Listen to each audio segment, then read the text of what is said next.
It's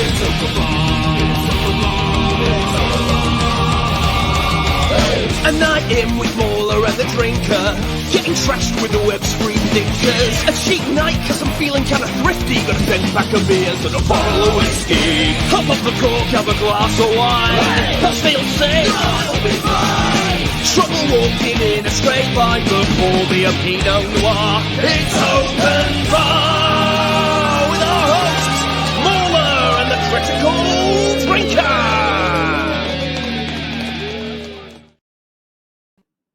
All right, here we are. This is it, everybody. It's open bar number 66. I don't know why that's significant, but should we execute open bar 66, MauLer? Yeah, it's related to Star Wars. There we go. We did it, everyone. Slightly. Yeah, because we're all thrilled about Ahsoka, but don't worry, we'll get onto that soon enough. But yeah, should we bring in a few of our guests this evening? Yeah, why not? Bit of chat. And I should say, well, hail to chat, by the way. Thank you for everyone who's joined us this evening. We're looking forward to a lovely stream this evening. And to the members of like Critical Drinker, what do you even call it? When it just becomes a channel member. Remember, there you go. Yeah, my member. Yeah. It's like when they're a Patreon. Well, people say patron or Patreon, don't they? Yeah. I need to come up with a better name. Just a member. It's like makes it sound pornographic or something. But anyway, yeah. No, thanks to you guys for joining us. One or two people had a question about gifting channel memberships. Like I know that can be done because I tested it earlier and it works. I don't know if it just wasn't quite ready at the time last week when someone tried to do it. But I know it does work now. So anyway, that was a bit of housekeeping there. But we should bring our guests. So. Making his debut on the open bar, he is an up-and-coming British YouTuber who does some fantastic videos about, well, pretty much everything at the moment. It is Jonny Law, and I just want to say, man, you've got an awesome name. It's great. Thank you very much. Yeah, I have no affiliation with the authorities, but it is what it is. Say about anyway. Not legal, but yeah, MauLer, drinker. Yeah. How are you, chaps? We are good. Yeah, no, I really do appreciate the. Oh, I really do appreciate the opportunity to come on. It's nice to be here. No, thanks, man. Excellent. Good to have you on. Yes, Owen. Hail, chat. How you all doing? Hope you're doing all right on this fine Thursday evening. You got a rather nice PC back there with all of its lights. Yeah, so you know, I don't want to mention it or anything, but I'm like the opposite of that. When I get a PC, I even had a friend who was like, "Oh, how much LEDs do you want now?" And I was just like, I don't want it fucking shining at me when I'm trying to play games. I was like, no, so they asked. I was asked, and they said, you know, how many lights do you want? And it was just yes, all of them. It's like I don't want to have to use actual light switches in my house. I just want that to take up everything.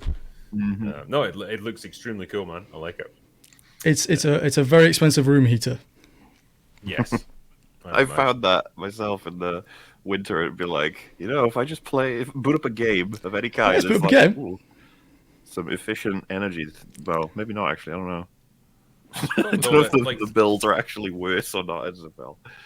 When they're liquid cooled, is it not just like, well, they're basically like a supercomputer, like super chilled? They shouldn't really produce anything then. Do you know what? I don't actually know what the heat output of a liquid cooled one is. I'll have to nitrogen cooled because I'm a little bit cooler than you guys. Super cool. Well, I'll have to pour a bit of Sprite into mine later, see what it does. Yeah, I always wanted to try pouring whiskey in, but I suspect pouring flammable liquid into a PC is probably not a great idea. The coolest and best is when you get it space cooled. The pipes go all the way up and out of the atmosphere and then all the way back down. That's pretty cool. Sorry, guys. Yeah. Chat is shouting at me for being too loud. Oh, dear. Oh, right. How about now? Is that a bit better, chat? I always feel like I hear different volume levels to chat. Yeah. Yeah, I guess it depends what your levels are on PCs. It could actually be me because people are saying I'm quieter than the rest of you guys. So I will bump my audio up slightly. We good? Okay, we're good. Give it a few years and StreamYards will finally give us volume levels we can assist for everybody individually, like Discord. Yeah. All right. Well, am I loud now? Is that better? Well, that's a bit better. Yeah. Okay.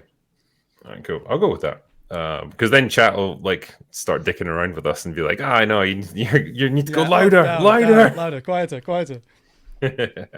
Anyway, well, we better bring in our next guest.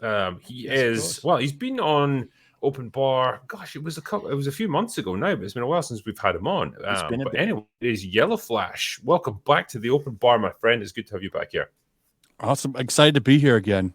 It's been a while. There was another time you invited me, but I couldn't make it. Yeah. No, I'm glad you were able to make this one. So thank you, man.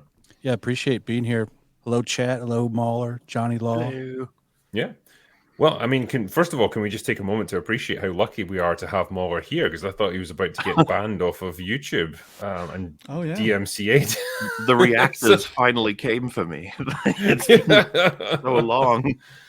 It wasn't me going after Hassan or the others with all the React content. It was me playing a clip and them being so happy to simply see Rex or whoever the fuck. It's like a leech criticizing you for sponging off people. You know, it wasn't even like absolutely nuts that they try to take ownership of the entire video when it's 3 seconds of a clip. I guess we should probably rewind a bit there for anybody who doesn't have context. Well, she was actively calling for people to flag your channel. Yeah. And there were people in the comments discussing, we can't get him for copyright, so maybe we can get him for hateful content. I was just like, jeez. Jesus. Hateful. And it's like your entire commentary there was like, I'm not even going to pass judgment on these people. I'm just going to play their reactions to this stupid stuff on screen and just let the audience form their own opinions. So if they consider that hateful content, it's like, well, you've kind of made a rod for your own back on this one. Like, we are just literally showing you and your reactions. And if people think you're idiotic morons, then, well, you only have yourself to blame. I can understand someone coming away with being like, you were making fun of them, but it's like I thought the point was more clear that I was really trying to say, like, Star Wars will never have to change because it has this kind of audience. Like, it's both an audience and production problem, right? And then it's like the more fundamental question is, how does it get fixed? Does it mean that people have to raise their standards, or does it mean the artists have to raise their standards? It's like maybe both. Not sure.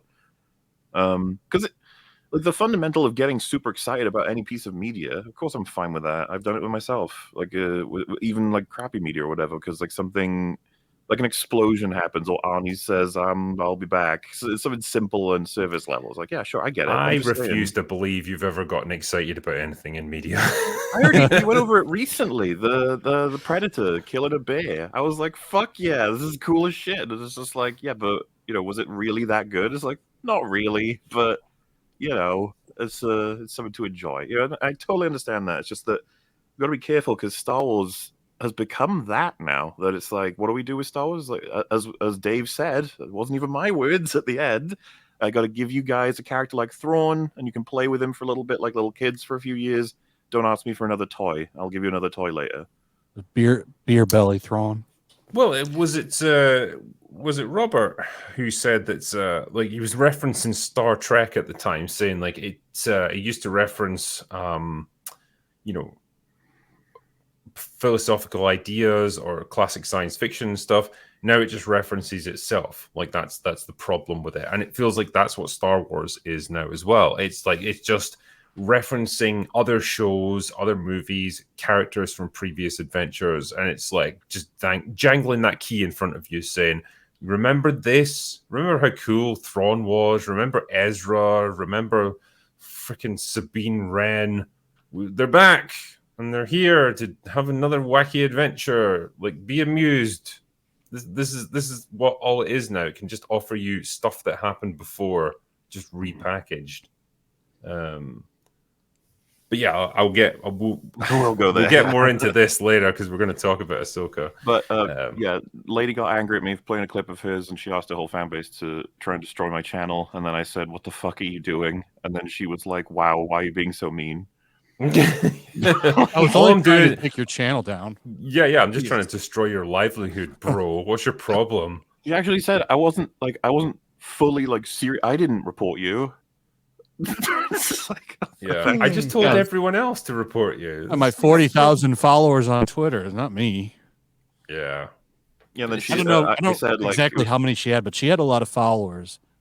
Yeah. And she eventually said, I guess assholes never change to me. Yeah. Whatever helps you cope, love, you fucking idiot. Oh well. I hope whatever her name is, like, if she's watching this now, or if she ever sees it, I hope you've learned a valuable lesson from this whole escapade. I hope you've learned that you can't be a lazy, incompetent asshole and not expect anyone to call you out on it ever. And if they do, or if they just show you being a lazy, incompetent asshole, you don't just get to throw a hissy fit and get them banned into oblivion. That's not how the internet works, I'm afraid. Maybe you should bear that in mind. Content, she's a reactor. She could have just reacted to the video and said, "Oh, you know what? I do like Futurama and Buffy, but I don't see why you have to tear down people's love for another TV show by pitting it against others as well. Star Wars is different." Just some kind of normal take about how it's so mean that you play the reaction clips, but okay, fine. Everyone's allowed an opinion. I just wish you weren't so hateful. Could have gone that direction, but no, it's like, take down the channel. Well, I mean, obviously, I've got no interest in watching her stuff, whatever the hell it is, but I'm guessing that 90% of her content will just be her playing the thing in the background and her just being like, oh, no, what? And like not offering any kind of commentary or insight or review or analysis or anything. Well, it's funny. I did go look at her channel like for 5 minutes, and she actually she does that trick where she knows she's using the actual material because she plays the episode, but she just puts Ahsoka over it and a little bit of tint so that the copyright system doesn't pick it up on YouTube. Dude, I genuinely think that she would, if you said to her, like, how can you come up MauLer for copyright for 3 seconds of a clip of yours when you use like the whole episode with a cover? She'd be like, yeah, that's like a TV show. He's stealing my stuff. She knows what she's doing. That's why she has all that stuff on it, so it doesn't get picked up. But it's okay to do it with a TV show because it's different. Yeah, it's different. Because reasons. Only reactors deal in absolutes. Oh, well, I'm glad it worked out okay in the end, man. Yeah, everything's fine, obviously. Some people were like, did she actually do some damage? Just like, fucking hope not, but I haven't seen anything yet. Well, it's had like 500,000 views already, and it's only been out for a couple of days. If she actually managed to mass flag it with hateful content, you know what YouTube can do every once in a while. Be like, oh shit, better take down that video. Maybe it's horrible. And it's like, it's unfucking real that you can be critical of media and perhaps how people enjoy it, and that's considered like content that needs to be off YouTube before it hurts somebody. Yeah. Well, it's like, whatever these people do, like they are putting their thoughts and their comments and stuff, their content out into the public forum. So they're casting it to the winds and saying like, well, people can look at this and do what they will, hopefully pay me loads of money. And so if someone chooses to then react to that, well, that's their choice. Like, you put it out there. You didn't have to. No one forced you to put that out on YouTube for everyone to see. You got to take the rough with the smooth. This is what happens when you're a content creator. And the bigger you get, the bigger your audience becomes, the more people are going to criticize you. That certainly happens to probably everyone here. And it will keep happening to this. On YouTube? I know, yeah. Imagine that. MauLer will be the next YouTuber to get a letter from Parliament. Oh, yeah. I heard about this. That's when literally the British government's coming after you, like, damn. That's kind of wild. Scary stuff going on past 2 days. Yeah. It's insane. We have free speech, right, guys? Right? Yeah. No, Americans have got it. We don't have that. That's what happens when you don't have a written constitution. But anyway, I was going to start off with a bit of light humor because that'd be good. You guys remember Ghostbusters 2016, don't you? Why would you say that? Why did you say that name? I just begun to forget. Wow. You remember Leslie Jones was in that movie. I was going to say she starred in that movie, but that's a bit of a stretch. But she was in it. And, we all had a good laugh at her performance because it was comedy gold. But she's recently released her autobiography. Leslie effin' Jones, which is great. But is that the name of the book? We've all been reading it. Yes, believe. Oh yeah, like that's the New York Times bestseller, just waiting to happen right there. But fortunately, the good people in the world of journalism have done our work for us, and they've picked out excerpts from this book that are most relevant to what we're talking about here. Because she goes into a lot of detail, apparently, about her role in Ghostbusters 2016, because it's the only thing of note that she's done in her entire career. Anyway, But I can read you a little excerpt, and you can form your own opinions about this. We can discuss afterwards. How does that sound? And I'll try to make it sound as interesting as I can, because damn, it goes on. Jones talked about the backlash to her being in the reboot in her new memoir, which Rolling Stone excerpted in their most recent issue. She also confirmed that she made way less, quotation marks, than fellow actress Kristen Wiig and Kate McKinnon and Melissa McCarthy on the picture. How much less is way less? Well, Jones made only $150,000 for her role in the film, while the headlining McCarthy's salary was $14 million. Wait, what? What? Real? Why would you pay her $14 million? Jeez. She's a rising star. She is not. I don't know if they overpaid actress. for Melissa or underpaid for Leslie. Oh, that is brutal. Yeah. If that's true, there's no way she's worth that. She is not a box office draw. So anyway, the math comes out to Jones making just 1% of what McCarthy did for the film. Quote, "It was made clear to me at times during the process that I was lucky to be on the movie." True, wrote Jones. Yeah. But honestly, I was thinking, I don't have to be in this motherfucker. Especially as I got paid way less than Melissa McCarthy and Kristen Wiig. No knock on them, but my first offer was to do that movie for $67,000.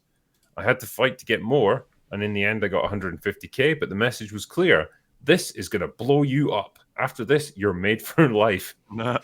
All that kind of stuff. As though I hadn't had decades of a successful career already. Anybody name a movie she's been in besides Ghostbusters? Yeah, who wants to tell her? It's actually a really good question. What's she been in? I mean, I can't think of anything other than Saturday Night Live, which she was on. That's apparently she was in the Angry Birds movie. That's a real wow. cultural phenomenon. classic. Yeah. Oh yeah. This is like the same line of thinking as like some fucking unknown actress who'll be like, oh, I starred opposite, or I was in a movie with Tom Cruise and I didn't get paid as much as him. Like, guess what? You're not worth as much as someone like that because they have a proven track record as a box office star. You know, even I'm not going to claim that Melissa McCarthy and Kristen Wiig are box office gold or anything, but like they obviously were established actresses. You know, they'd had many movies behind them, and I guess they'd proven that they could make money, which is why they got paid more. Leslie Jones had not. I don't know why this is such a hard thing to grasp. You know, and to be fair, $150K for a few weeks' work isn't terrible when you're a largely obscure actress. That's good. Well, I mean, I'll say this much. If you, for example, were offered a hell of a lot less than almost everyone on the production, but the production is something that might get a huge amount of eyes, it's something you consider as an actor. Well, that's exactly what they told her. It's like, this is going to blow up your career and it's going to put you on the map. And I'm sure at the time it seemed that way. And it's like, well, okay, fine. It's an investment in the future. I'll take the hit on this one, so it'll open up much more lucrative film roles for me later. It didn't work out that way because the movie was garbage, but like it could have been. And that's how these things are done. That's how it's always worked out in Hollywood. I don't know why she has such a problem with it. Yeah, it makes me think about how, like, sometimes I wonder if they are telling the truth about how they're actually feeling, or if they're just taking this opportunity. Because I'm like, we all know when you say like, my name is John Smims, and I couldn't even get as much money as Brad Pitt. What's that about? It's like, well, I don't even know who you are. That's probably why. that's literally how it's always so self-evident whenever these things happen. But at the same time, they always feel the need to point it out. And I wonder if it's just because it's as a PR move it works. But then again, I mean, it does work. Just as a reference, like, so let's consider what she's done since Ghostbusters. She had a voiceover role in Sing. She was in the Angry Birds movie 2 as a voice. Whoa. Not even. And so basically, she did 2 movies in 2016, one in 2019, the Angry Birds movie 2, and Coming to America in 2021. So she did like 3 movies since Ghostbusters 2016. Wow. Okay. In the space of that's 7 years now. That's why she's doing this now. It's clearly no one cares about her. No one's interested in hiring her. But she can release this autobiography and complain about all the ways she was done dirty by Hollywood, and probably get a bit of attention and parlay that into more roles in future. To be fair to the makers of Ghostbusters, they said she was going to blow up after it was released. Everyone was definitely talking about her after it released. That is true, yeah. I think in retrospect, she should have paid them to be in the movie. Hey. Big compensation for how annoying she is. I mean, I went after John Smith. I was going after John Smims, okay? Everyone's favorite actor, John Smims. John Smims, yeah. John Smims. Classic. Well, this complaining about pay thing is an easy way to get PR, like you said. I mean, they're even doing it right now with the She-Hulk actress is mad. Well, she's not mad, but there's outlets that were comparing her amount of money to the One Piece actor. Yeah. It's like, what is this guy? That guy's like a pretty well-known sword actor in these movies. He's been in a couple anime adaptations, actually. And he's Sonny Chiba's son. So he's pretty talented. Plus what he was in was actually good. I mean, great show. Also, here's the question: if it came up that someone got paid less than someone that we would expect them to be paid more than, it's like, what happens then? It's like, well, I guess we won't use the examples of how we thought you were more famous. At that point, it's just a matter of, was your agent negotiating for you correctly? Well, I mean, I could argue that using the Ghostbusters 2016 movie as an example, like Chris Hemsworth was arguably the biggest star of everyone in that cast, but I'm sure he got paid way less because there's no way he was getting $14 million for that movie. He was the best performance in that movie, probably. He actually played a very different character than what you usually see him do, and he was kind of funny with some of the deliveries. Yeah, he was about the non-comedian was probably the most funny part of that whole movie. Like people made such a big deal out of like Jennifer Lawrence getting paid more for Passengers than Chris Pratt did. I would argue he was a bigger actor even then. Yeah, but she was the first female action star, so I mean, she was the first person. She was the first anything. That's right. Yeah, she was a prime example of believing your own hype. I think. You know, she really bought into that, and it's like, yeah, I'm worth so much more than everyone else, and it's like, no, you're not. You haven't actually like headlined a successful movie since The Hunger Games. That was like 10 years ago at least. But yeah, I mean, that's how it goes. But I just thought it was an interesting little thing about the economics of Hollywood, and yeah, man, I guess ultimately you get paid what you're worth. And perhaps more importantly, what your agent can negotiate for you. And clearly, Leslie Jones wasn't worth that much. I don't think she was worth 150K. That's got to have been an awkward conversation between her and Melissa. Like, how much did you get for this? Oh, 15 million. Oh, how much did you get? Yeah, something around that. Yeah, about that. Drinks are on you tonight. Yeah. I think. But anyway, yeah, I mean that's I guess that's Leslie Jonesy's opinion on Ghostbusters. I do remember as well, kind of losing her shit over Ghostbusters Afterlife, how it like totally overwrote their movie, and she was really mad that it didn't even acknowledge it. And it's like, did you see your movie? Did you see the box office from your movie? Why people like Afterlife more? Having seen Afterlife, I know why people like it more. It's not complicated. And Afterlife's not a good movie, but like, yeah, it's better than that for sure. Thinking, by the way, if they did go get drinks and she sat down, that's when they first found out that somehow it came out like McCarthy was just like, yeah, I've been paid. What was it, 16 million? Did you say 14? Yeah, 15. 14. 14. 14 million. And then she's just like, what the fuck? If you were Melissa McCarthy, you'd just be like, I don't know, man. Just aren't they releasing the sequel to Afterlife this year? And we haven't even seen a trailer for it. I know, it's weird. It's definitely getting worked on, but like I assume like everything else has been. It's supposed to come out this year, I thought. I've not seen a release schedule for it, and like we're already it's late September. We're almost into October now, and if it was coming out this year, we'd have to have had a trailer by now. I don't know what they're doing with that movie. I mean, I kind of don't care because, okay, it was better than Ghostbusters 2016, but man, that was a cheap, manipulative as fuck movie. Drugging up CGI Egon, and Ghostbusters looked like they came out of a retirement home to fucking forcing. Like Bill Murray could not have given less of a shit with his performance if he tried. I'm but that would surprised, involve trying. surprised he showed up for it. To be honest, I think it was probably legal.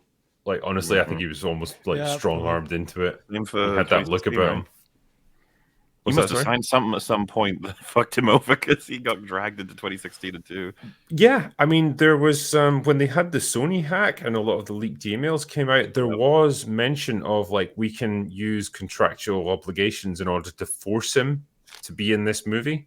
Mm-hmm. And I don't think it came to it, but like they obviously had that threat above him. So like he must have, yeah, like you say, he must have signed something at some point to say that he would do a third movie.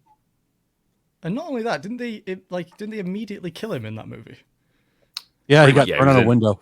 He was got in a thrown out for- a he- window. He Probably was asked he was that. basically Walter Peck in the 2016 version because he was an environmental guy in that one. Yeah, and it's weird. I think he almost like because he walks with a cane and like he comes into the room and immediately sits down, and it's like Bill Murray was just like, "Look, I'm going to put the absolute minimum effort into this. I just want to sit in a chair, and then I get killed, and that's it." You went Steven So- Seagal with it. Yeah. Yeah. Just give Steven me a Seagal chair. doing fighting from a chair. Yeah, Give me a chair and I'll act. No problem. I'm old and fat. I can't do anything. Bill definitely got paid more than Leslie, didn't he? Well, wasn't For it? getting thrown out of a window. Oh, There's yeah. that clip I'd where hope they were so. like, "Bill, why did you agree to do Ghostbusters 2016?" As if he chose to, and didn't. He say something like, "Because I knew these women were so funny." Yeah. You Oh, could practically see the gun held to his head. Or someone just like throwing like wads of cash at him while he's speaking, like keep drawing it out. But anyway, let's talk a little bit about the Marvels because I know you guys are all excited to see it. Now, I can't wait. what's interesting, right, is that depending on which outlet you consult, it's either the cheapest or one of the most expensive Marvel movies ever made. And I don't know which way to go with this because, according to Vanity Fair, the Marvels cost around $130 million to make. Now, to put that into perspective, 2019's Captain Marvel is estimated to have cost between 150 and 175 million. 130 million puts the Marvels in line with Ant-Man, which costs around the same to make, and has thus far been the cheapest MCU movie. Unadjusted for inflation, the movie's budget is lower than 2008's Iron Man, the project that officially kicked off the MCU. None of these numbers include marketing and other costs, obviously, that could result in a movie needing to make 2 or 3 times its budget to technically break even. But, according to Forbes, the official budget for the Marvels is over $275 million, making it one of the most expensive MCU films ever. This comes as a bit of a surprise, seeing as how the movie is only rumored to be around 100 minutes in length.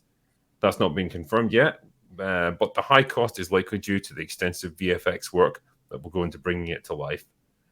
I hope it costs $275 million. I really do. Yeah. It had. They've been lying about their budgets for a long time. It's got to be up there. If there's one thing that Marvel has shown is they have no idea. Well, Disney as a whole has shown is they have no idea how to manage budgets anymore. Like all of their stuff is super expensive to make. That's why they can't turn any profits. I think Yeah, they have to I be mean- aware of the cultural aspect now that people like to point out how much they're bleeding. And so they want to like staunch the discussion as well as the bleeding at this point, I'd imagine. The fact is, you watch the trailer, and I can understand why someone would buy the it's a lower budget. You see the fact that there's like loads of shots in just people's houses, and you'd be like, oh, that must have been relatively easy to do. And you see the shot where she's flying, and you're like, wow, that looks like some of the worst CG flying in the history of like the MCU. And you're like, wow, maybe they did cut budgets on this. It's like, yeah, but then you start thinking about how the budgets were announced a long time ago when they were filming before reshoots, and the fact that this is a Marvel project made in this era. It's not like this was cobbled together in a time where they were starting to tighten everything up. This was one of their stupid projects that they decided to splurge on. So yeah, I have no reason to think that this is a lower budget compared to something like Ant-Man or anything else. Didn't have a bunch of reshoots too. Yes. Yeah, those Multiple are times. expensive. Almost Not cheap Yes. to do that. To redo the VFX because you want to change how things play out and also like bring all the actors back and reshoot a bunch of scenes. That really adds to your cost because they obviously want to move on to other projects. And yeah, man, like This is going to be like such an expensive failure. Like we all It's knew gonna it's be not going great. to it's not It's going to be gonna be so successful. good. But if it had cost like 130 or 150 million, you could almost say, well, okay, they're not going to lose too much on it. But good lord, 275 million, and this, I tell you, this is like Hollywood accounting as well. Like as Gary and I have pointed out, and we've been told by pretty reliable sources, they underreport their expenditure on these movies by at least 50 million. So like it was the same with Indiana Jones. It was same with like basically all the superhero movies. The real cost will be north of 300, not even including marketing. Yeah. I mean, that is the kind of stuff you could only have gotten away with in like 2018, 2019. No way can you make a film like that now. Yeah, this is going to be horrendous for them. Even the trailers just are so like they're not even fun. They're not fun. Even if you're doing it like from the angle of it just being a goofy, ridiculous adventure, it's not even like amusing from that point of view. It just looks stale and boring and played out. I just don't know what the appeal is meant to be with this. And who's even excited for these characters? Like, so some people they know who Brie Larson's Captain Marvel is from that movie, being sandwiched between the Avengers, but nobody watched Miss Marvel. In fact, Miss Marvel was the lowest watched Marvel show on Disney Plus. I don't remember what WandaVisions were, but you would have to have watched WandaVision to even have an idea on who Monica Rambeau even is. Unless you're a comic book fan, and not many of those anymore. Yeah. I mean, at least with WandaVision, that was back in the early days of the Marvel TV shows. And there was at least a degree of interest in that. And particularly because it had a bit of an unusual premise. It's like, okay, fine, you've done something a little bit inventive with that. But with Ms. Marvel, yeah, that was just, it was marketed towards like teenagers or something. Like she's a super young character and it's all like high school dramas and stuff. Like nobody cared about that. Because probably their audience is like guys in their 30s and 40s. It's just that sort of shit just doesn't interest them in the slightest. Like as much as they've tried to branch out to other demographics, like I don't think it's worked like anywhere near as much as it needs to. Well, I think it was the Marvel core fans that got like the phase 1 through 3 got so much attention because of the initial fans, and then it broke out through those fans. Just now they're just throwing things just about anywhere, hoping it sticks, and yeah, it's not doing it. But I've got to say, I am unironically so excited to see the Marvels. I cannot wait to see this movie. I think we're all pretty excited for it. I think it's but not for pure reasons. Oh no, not even a little bit. Because it's like I can only assume they know it's an absolute turkey of a film, and they have just done everything they can to delay it. And like, okay, we'll do some reshoots, see if we can fix this. And it's been delayed about 3 or 4 times at this point, and they've probably realized like we can't do this anymore. We're just gonna have to put it out there and hope for the best. And it's probably very much like DC with like The Flash and Aquaman 2 and Blue Beetle. Like all of those movies were lame ducks and they know they were going to fail. It's like we just have to take the hit and get this over with. But yeah, man, this is not releasing into the same world that the first Captain Marvel came out into, when basically anything with the Marvel name on it was going to be successful. This is a tough environment for superhero movies now. And I just can't see what this film's going to offer that's going to be remotely successful. Well. Well, other than Guardians of the Galaxy, yeah, there hasn't been one. Has any superhero movie done well this year? Other than that, Batman. Was that this year? Or was that last year? Yeah, that was last year. Pretty sure. So they had. Time is moving. Yeah, we had Across the Spider-Verse. Oh, that did good, but it didn't. Yeah. It didn't blow. It did good because it had a relatively small budget because Yeah. it's an animated movie. So, I mean, that was financially pretty successful for the studio. I think Guardians 3, it certainly made them profit. So that's fine. Like, it wasn't a loss for Marvel, but It I had don't. legs. That's what helped it. Yeah, but I don't think anyone was exactly popping the champagne on that one. And I think, as MauLer pointed out previously, that was a James Gunn movie. That's why people went to see it. Yeah. Because he had a proven track record of making good Guardians movies. But that's it. Like, that's the end of the trilogy. He's gone. Probably none of the actors who are in it really want to do any more of these, and so that's the end of that. They can't exploit that any further. So really, yeah, like for Marvel, it's going to be Quantum Mania, which was a flop. You've got Guardians, which was a marginal success, and you've got the Marvels, which is going to be a flop. So I would two include failures. I would include Secret Invasion in there too, because that was also pretty lackluster. Nobody really watched that show either. I mean, if you'd said like we're gonna have to do a TV show with starring Samuel L. Jackson as Nick Fury, I mean that seems like gold. Like that seems the sort of thing people would have gotten super excited about 10 years ago. Now, yeah, man, that flopped. Like no one seemed to be interested in it, and it's the way the industry's going. It's the way the genre's going. You can't release stuff like this now and expect it to be an instant success. Not in the way they're doing it now. Just putting slop out just doesn't work. Yeah, I mean they got away with it for a good number of years, and they made a lot of money in the process. But like eventually that catches up to you, and it really seems like it has now. And it's like you either raise your game and start producing much better stuff, or you just kind of implode. And it seems like they've chosen the second option. They've chosen to implode, yeah. Yeah. It does seem to take way too that's what many it seems bad like at this point. decisions to not be deliberate at this point, Yeah, some people were saying in chat as well, like they're probably going to can, like Disney are probably going to can Snow White sooner or later. It's like they're just waiting for the right time. That's like I wouldn't be surprised. I don't. There's no way though. They're going to put that out in one way or another. There's tiers of failure, right? Like, because there's the ones where they can scrap them away entirely, even when they're complete, which we haven't seen for Disney yet, right? But we've seen obviously with Batgirl. But then the ones that we can scrap during production and they scrap in the idea form. I have to imagine that they would have absolutely, if they could go back in time, they'd tell themselves to scrap the Marvels. Like, it's not even a question. Yeah. They're still crying about Batgirl, by the way. There was another article like 2 days ago. Still whining about that show, movie, or whatever the hell it was. Fans or something.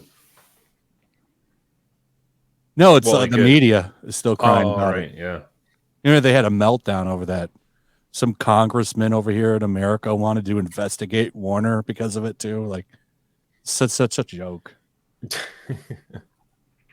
It was like an unprecedented thing, but man, I feel like it's not going to be the last time that something like that happens. Especially now with the like strikes all across the board, the whole industry shut down. It's like if you've got a project that you know is going to flop like this, there's never going to be a better time to can it and just get a tax write down on it. It's like, well, it was delayed because of strike action. What can we do? We're going to have to claim on our insurance and get this money back. Yeah. But, well, yeah, I guess come November, assuming the movie actually does get released, then we'll find out. I don't know. I'm excited. It has no competition. Originally was going to have Dune, but Dune moved. Yeah, so there's really nothing coming out then, pretty much. Yeah, it's a weird time in cinema. But you know what is out right now? Ahsoka. Everyone. And I know you guys are excited because we've had episode 6 of Ahsoka. The thing that's been anticipated by literally dozens of people. The return of Thrawn to live action. He's here and he's, did he make an impression? I don't know. Like he was definitely on the screen for like minutes at a time and he said words. So I guess, what did you guys think of episode 6 of Ahsoka and what did you think of Thrawn Can I open with saying that I have not seen anyone going nuts and like, whoa, he's so amazing over Thrawn. I've only seen people being like, woohoo. And it's like, Oh, I've seen people seal clapping. That they're out there. I've seen that. I guess what I mean is like, I've not seen anyone saying, wow, what an exceptionally amazing transition to live action. Oh my God, like this adaptation. And what It I'm looked trying awful. to get at, that's what I was going to say. I feel like they can't quite do it because I think everyone recognizes a couple things are very wrong with him. He's a good voice actor, but that doesn't mean that there's a reason some people have like where they say a voice for radio. Yeah. he should not be playing that. He looked bad.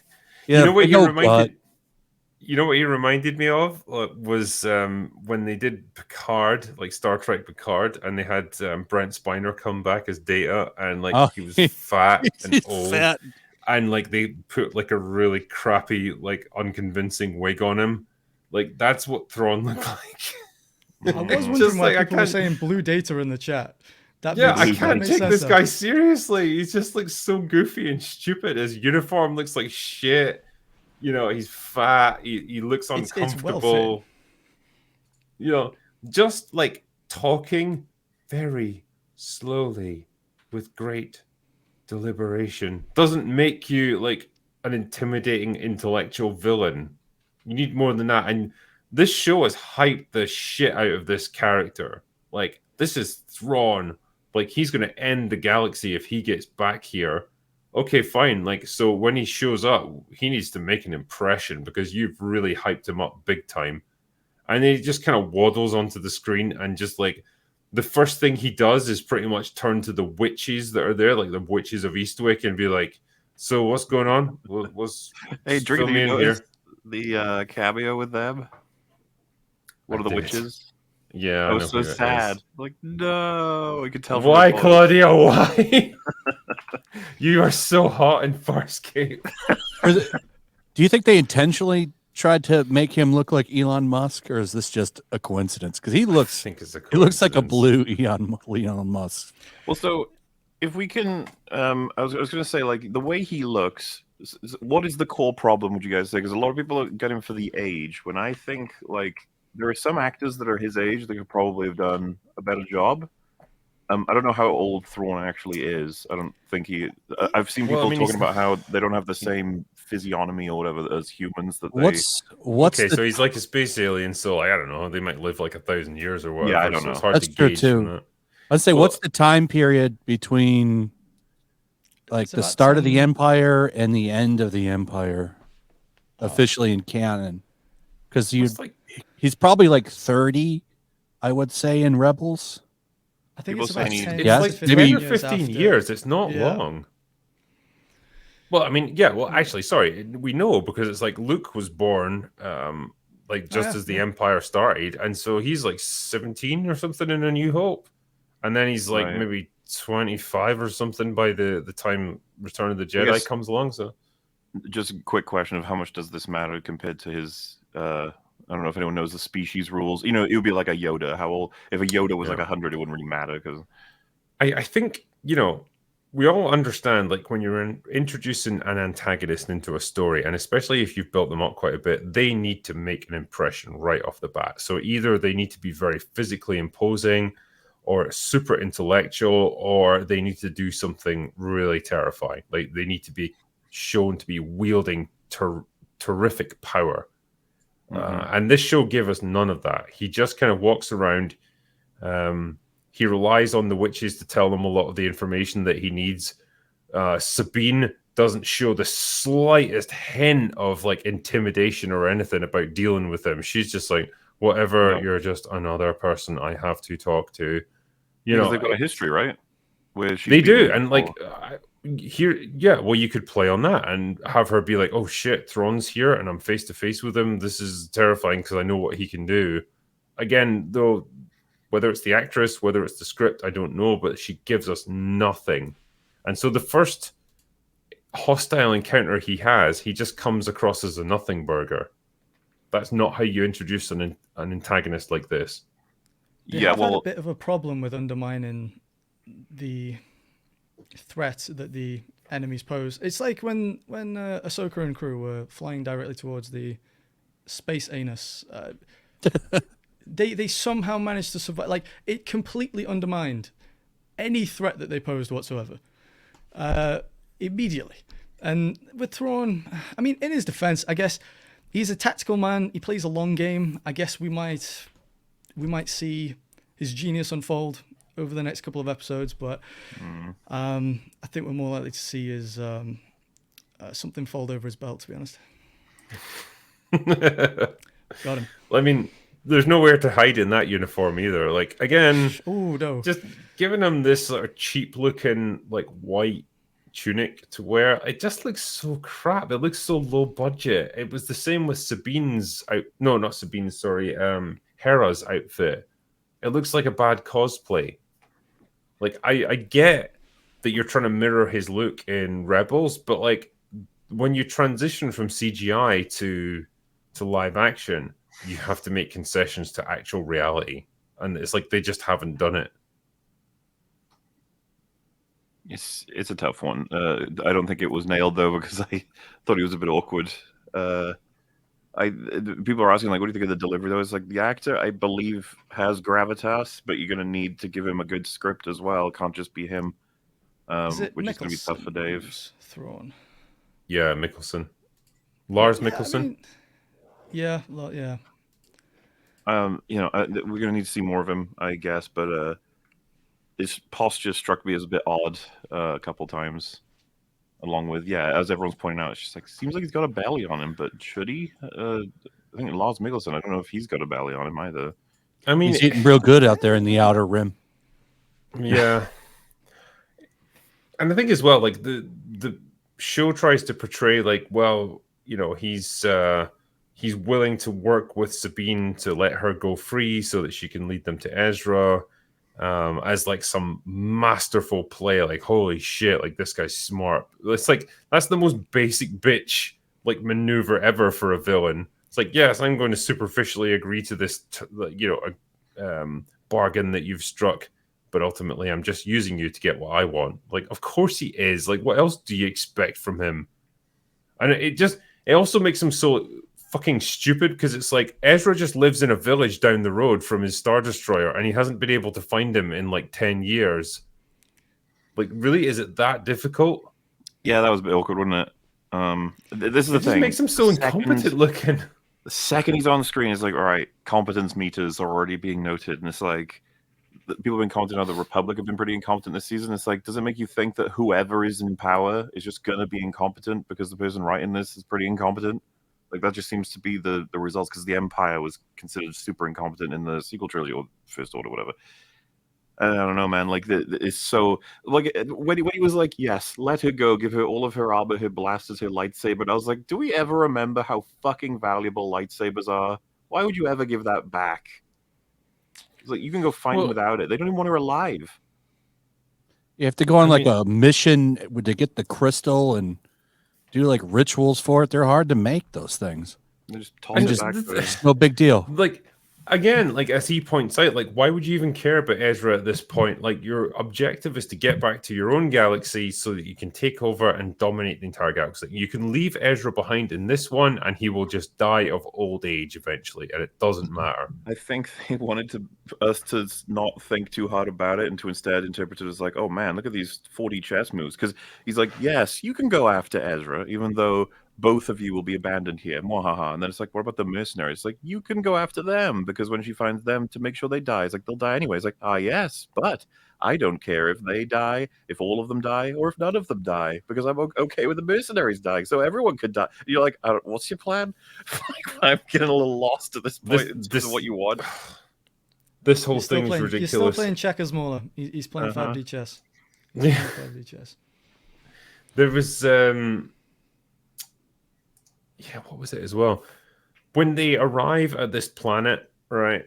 They are talking about the space whales. Like, Morgan is talking about them. She's like, oh, you know, my ancestors used to harness these space fucking retarded whales to travel between galaxies. And I was thinking, okay, great. So why exactly do you need the giant Eye of Sauron thing when you could just use the space whales? Like, you've already proven that that's Only what they Ahsoka do. could do that, Drinker. Huh, yeah. Because she's That's, Ahsoka the White. She had to talk to it like Spock did. She is. You see, Yeah. the good guys have Ahsoka the White, the bad guys have the Eye of Sion. It's a reference. You probably wouldn't get it. I mean, yeah. Now, I'm not familiar with that source material at all. It did strike me as very familiar what he's doing. But again, it's like there's no setup to any of this stuff. Like, Ahsoka's been reborn as Ahsoka the White, but like her personality, her demeanor, her abilities are still exactly the same as they were before. She hasn't learned anything and she hasn't changed in any way. She's just the same exact person. She's just had a cosmetic change. There's nothing to it. Well, but Anakin said live or die, and then she didn't die, so. That's very That's true. true. That is very true. Said live or die, and held up in normal clothes and the white clothes. He was like, live or die. Somebody in the chat said that he didn't pack his Peloton when he went on that space adventure. I love as well how like Sabine gets angry at her like fucking animal companion for not like backing her up during a fight. Where, by the way, like, she got ambushed by a bunch of raiders who just never thought to aim at her fucking face. It's like, no, I'm just going to shoot at the tiny bits of Beskar armor that you've got on. Oh, man. Because I was watching it with Frey. When she gets attacked, we were like, the way the boring stories go, she'll kill a couple, but then she'll be captured / about to die, then Ezra will save her. That'll probably be it.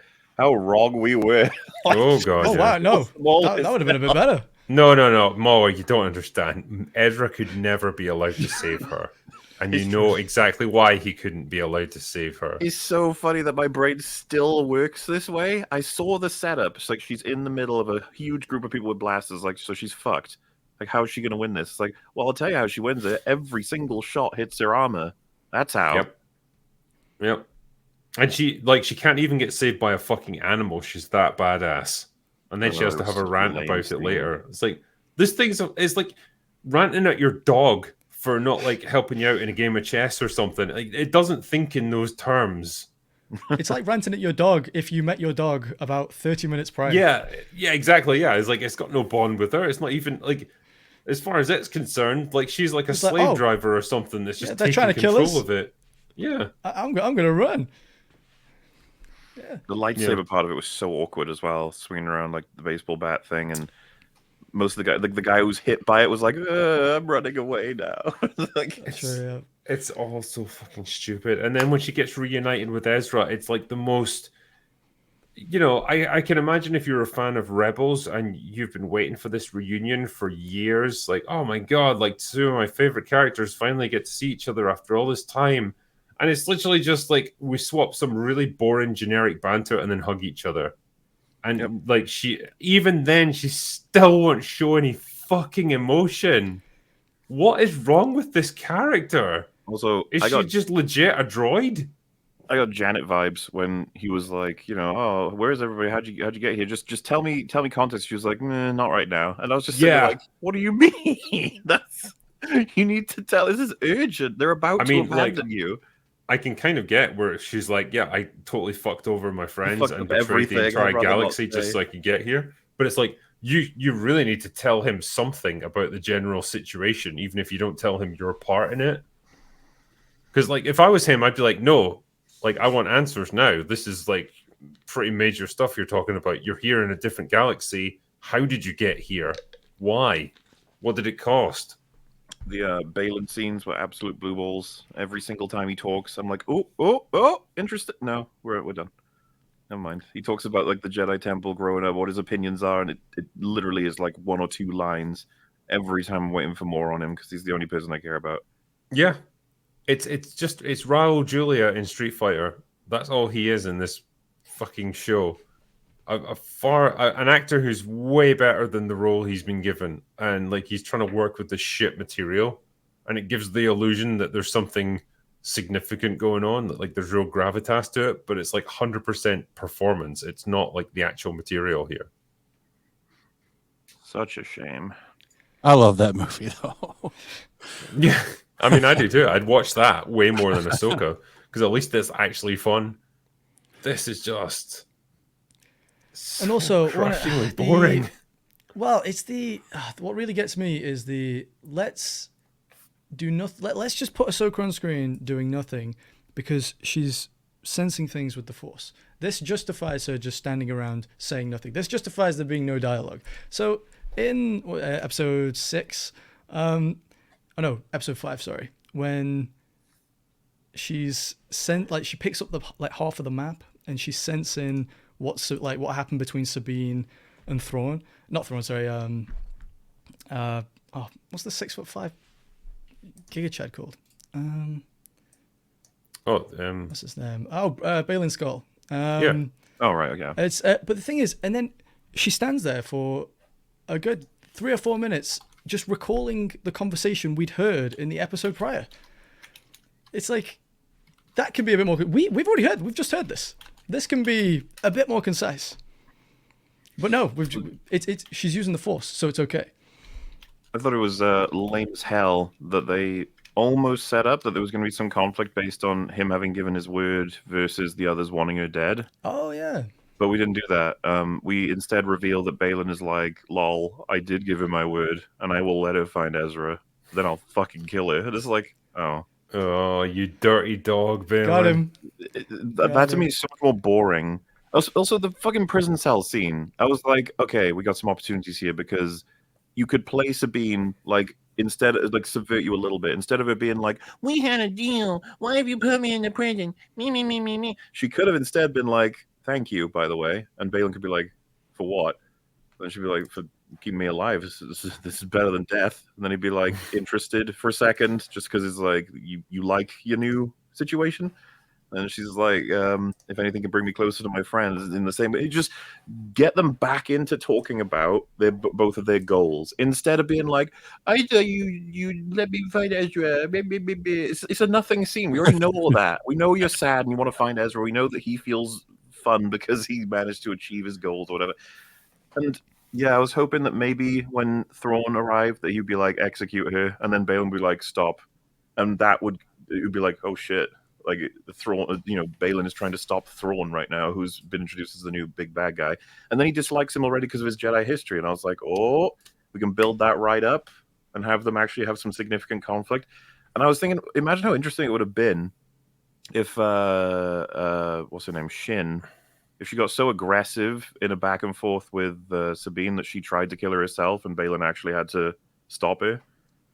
Yeah, Mm-hmm. He took his word that fucking seriously, and that he's like the only one there who has integrity, and he's here for different reasons than power or control or anything. He's here because he wants a better future. I was just you could play with that for sure, and it would make for a much more interesting dynamic between the antagonists. I was going to say, I feel like you're asking for character dynamics. Imagine, I know I'm going too far here, but imagine he kept his word to the point where he said, I'm going to get you to Ezra, and then we're done. That's what I said I would do, and I'll do it. And they actually go on a half-episode adventure where they have to deal with marauders or bandits as a team, those two. How fucking crazy and strange that would be. And then simultaneously it gives Sabine a reason to be like, I know you hate that Balin guy, and he knocked you off a cliff, Ahsoka, but he's actually pretty chill. He's not like crazy or anything. And then Ahsoka could be like, are you insane? Are you becoming a Sith? Like, what the hell's going conflict. Yeah. Let's get it going. I always hate as well that she, like, the way he knocked her off the cliff was like he hit her lightsaber and then she just kind of fell off. Like, that 100% should have been a lost hand there. Like, he should have sliced her hand off, and then, that would have been a real loss that she had to come back from. But no, they're never going to do something like that to Ahsoka. She has to be like perfect at all times. I was going to show you guys some of the reactions from the shills. I mean, the big fans of this. Like, apparently some of this was played on Real BBC the other night. So I can, for the people who didn't get a chance to see it, it was recommended by one of my mods. So I'll play a minute or two of it. Just to give you an idea of how people are reacting to this. So give me 1 second, and I'll sort it out for you. Is this the episode 5 ones? I think it is, yeah. Is that the Anakin one? Yeah. Well, it's the Clone Wars, guys. It's the Clone Wars. You guys seeing it okay? No, I can't see anything. Oh, hold on. You not see it? No, you haven't. All right, hold on.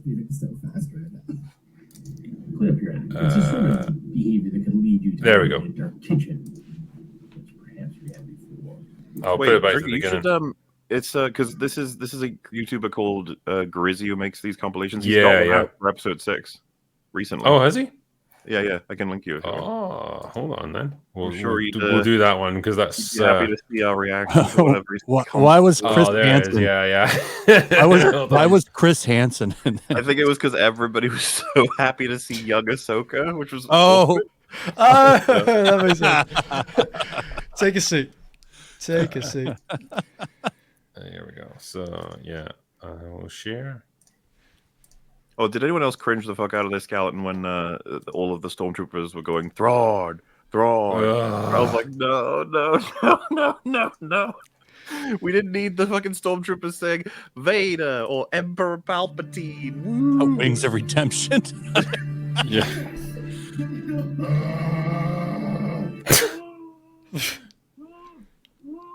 What is that? Sounds like someone's being attacked by a tiger. All the Thrawn is back. Ezra is back. All the dark. He Vadered! Yeah, most famous quote now. He Vadered. All right, boys, you ready for another episode of Ahsoka Kills? Wait, Definitely, Barack. I'm Drinker, I think ready. the What sound about is only you? coming through your speakers. As long as no grown. Oh, okay. 14-year-old girl. He looks like the kind of guy I'll take you for. This is a very well-oiled production, by the way. Yeah. This is where the fun begins. Like, what if these were the birds? Oh, I probably can't change it just on the fly, unfortunately. He and Mando were. Don't care. Far, far away. Fitting because they are going far, far away. That is Duridia. The ancient home. Our first planet in a new galaxy. The Jedi Archives. But I guess if they. Oh, there she is. That look familiar, MauLer? Careful, she becomes Is that her? Your arch nemesis, MauLer. Bro! What? Bro! Which is. What the fuck is he talking about? I'm sorry, man. You know, I wasn't thinking about it. Sabina, are you using the Force for realties? Right, I gotta stop this. This is just... How does this have? Can we get the Jesus. Ezra reaction? Oh, I don't think we can handle it. It's too much excitement for this stream. Man, I just imagine being that easily amused, that easily pleased.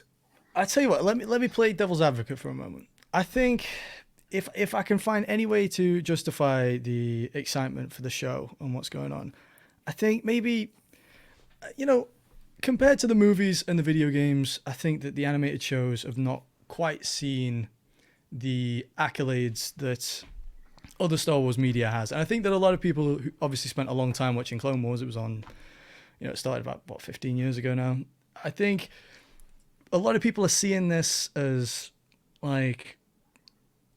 these characters getting the recognition they deserve. Or, well, the attention they deserve.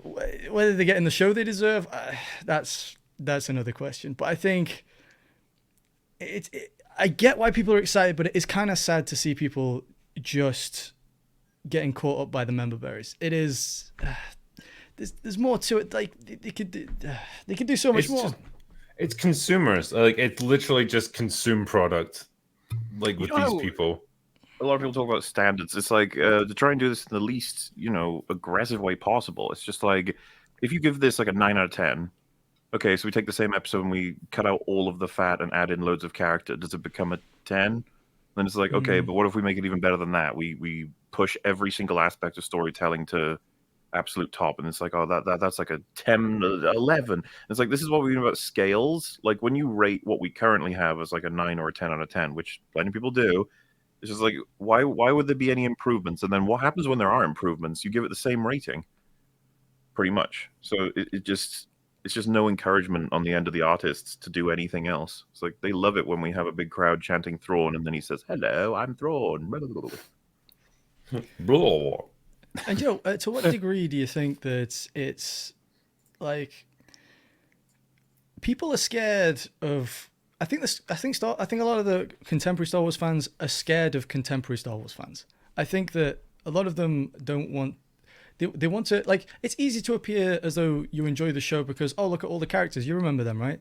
But it's hard to stand up against a whole mob of blind key jangle enjoyers and say, do you know what? It's actually it's not all that. Is that spineless? Is it wise? I don't know, but I'm trying to play devil's advocate here, people. I mean, it's always a tough position to be in where you have to be the person saying, no, this is garbage. Whereas the majority of people seem to be enjoying it, or at least they claim to be. And it's like, well, you're the voice of dissent. And you're starting off from that negative position of, I didn't like this. And so it makes you seem like just a negative person. Negative, who just doesn't enjoy anything. Yeah, and so, okay, fine. Like, your goal then is like, well, you have to explain why. Like, what was it that didn't work? And if you can at least articulate that, then the ball's in their court. They have to say, well, okay, no, here's all the reasons it is actually really smart, or why it is well written, or why it is great entertainment. And if they can't do that, which 9 times out of 10 they can't because they haven't thought about it in that slightly deeper level, then you know that, like, you've essentially got the better point. If they can come up with a great explanation, fine, let's hear it. But like, most of the time they can't, because they are just experiencing it on that surface level. They're seeing Thrawn, they're seeing stormtroopers, they're seeing a Star Destroyer, they're seeing a lightsaber fight, and that's enough to just make the simple parts of their brain engage and make them feel happy. That's the level of enjoyment you're getting out of like a show like this. And I think a lot of people, some people might not see why it is that what angle we're approaching this when we do criticize these shows. Because, believe it or not, I can't speak for all of us, but I would imagine we are, or at least were at one point, Star Wars fans. Like, more often than not, myself, I'll criticize these shows because I know Star Wars can do better because it has done better. And the reason I'm criticizing these shows is to hopefully help other people realize that. And when they realize that, and if more people realize that, they'll be like, oh, actually, no. Like, and then they'll start watching, and then Star Wars will either have to step the game up or just step back. And at the end of the day, hopefully you get a better product. But just by happily dancing along with whatever they put in front of you, it's not your fault, but it's playing into the watered down entertainment that we are getting. Yeah, I mean, I think it would be different if this was as good as Star Wars had ever been. Like, if it had always just been a mediocre franchise of TV shows that were completely forgettable, then fine, okay, like, there's no reason to really, like, strive for anything better, I guess. But, like, if you've seen what it can be at its best, and you're now seeing what it is at its worst, it's like, obviously, yeah, you want to draw people's attention to that problem and say, like, no, it doesn't have to be like this. You don't have to accept mediocre, forgettable garbage like this. You can expect something more, but you have to be willing to argue for it and try and put your point across as to why it's not good now. And it's not always an easy battle to fight, because there's going to be a lot of people who are just going to say, well, you just hate everything. Of course you do. Yep. It's kind of annoying. Intuitively speaking, most people, like, if you like something, there's nothing wrong with it. If you dislike it, there's something wrong. Like, why can't you just enjoy it, sort of aspect? It's like, okay. Yeah, it's like, okay, fine. You go to your favorite restaurant that used to be amazing, and like now it tastes like absolute dog shit. Why can't you just enjoy the meal that they've made for you? Like, well, because it's not as good as it used to be, and I know they can do better. It's that's the situation we're in. But man, it's frustrating to see, and it's particularly frustrating to see how easily people are getting swayed by it. Like, oh my god, Anakin came back and said a thing and swung a lightsaber for a few seconds. Like, that makes that episode amazing. Thrawn's in this one, and he seemed kind of cool and intellectual. even though he's a fat, podgy guy that's middle-aged. But it doesn't matter. That makes this episode amazing. Like that's even was Anakin? Was he a dream or was he a Force ghost? I'm still confused on that. We'll never. You're asking Agreed on questions that that I one. don't know if anyone can answer. Like it's not very clear like what's going on there with him. And I legit think if you said to Dave Filoni like what the fuck was Anakin there, he wouldn't be able to answer you. What he would really want to say is, "Oh, we just needed to write a filler episode to put him in it to get people excited." I'm not entirely sure how Ahsoka got there. I mean, I understand that she was knocked off the cliff and fell into the water, but what about the water centered to the world beyond worlds? Did I miss something? Teleported because she was so sad. It's the power of woman. That yes, of course. Sorry, my bad, guys. My bad. I heard Shad talking about it. He was like, either she teleported to a different dimension, which opens up the everything about everything. It's like, what the hell's going on? Or it's like every time I jump into a swimming pool, I'll just like teleport into the world between worlds or something. Or she was unconscious underwater the whole time, and so it's like drowned. an unconscious. Yeah. Okay. Don't know. Don't think if it was the real Anakin, how nice of him to go to her and not his son. You know, that's so true. Gonna murder his grandson. So well, when you think Star Wars, you think Ahsoka. You don't typically think Luke Skywalker, right? Yeah, that's right. Because she's carrying his being because it's his apprentice, the legacy. So she's more important than Luke. Well, she certainly will be. Being.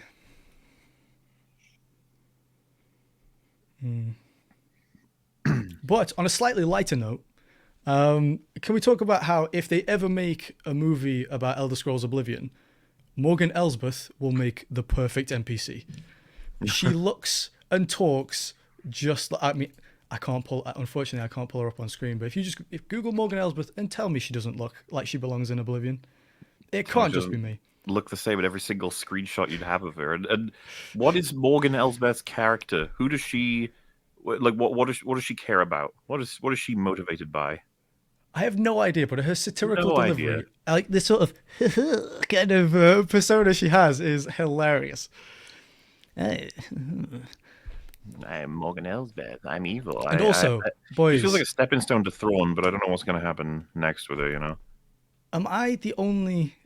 Maybe it's just my gamer brain, but am I the only one who's noticed the director's fixation on Hera's arse?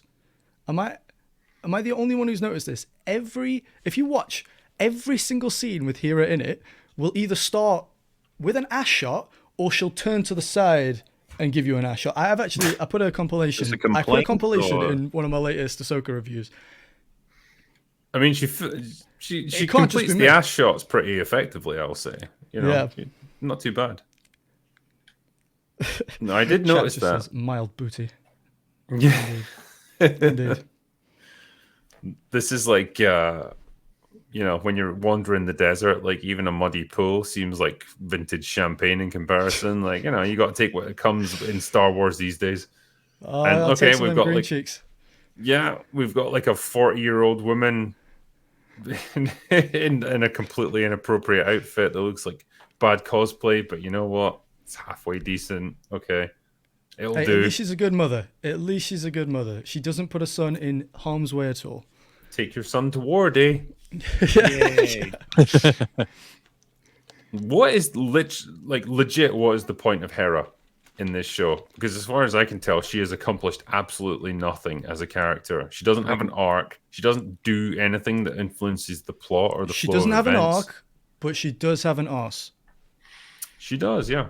I think people would argue she's supposed to represent the Republic side of the story, or at least the connection to it, but like that's been wasted. The episode where because you noticed, by the way, these last two episodes, they split our team into two, because the Ahsoka scene at the beginning of this episode, I think, was to just justify how the show was called Ahsoka. Yeah, like she has nothing to do with this episode. Well, you didn't need to make it that way, but they made it that way. That's what they want to do, I guess. It's Boba Fett all over again, where like we get like 2 episodes where it's just the Mandalorian. Like, okay, why sure. Not? It's a weird choice, and so throughout this season, the Republic have been pretty, toothless and annoying, if anything. which is lame. But what are you gonna do? Yeah. I do like how they took that fat guy that's the pilot for the X-wing, and they used his poster from Yeah, Mandalorian in this one. Did you guys see that? yeah. Like a So literal copy and paste. it's like, well, how can we save a few bucks? We're not going to get him. We're not going to get the actor in for another photo session. We'll just copy paste what we already have. That'll do.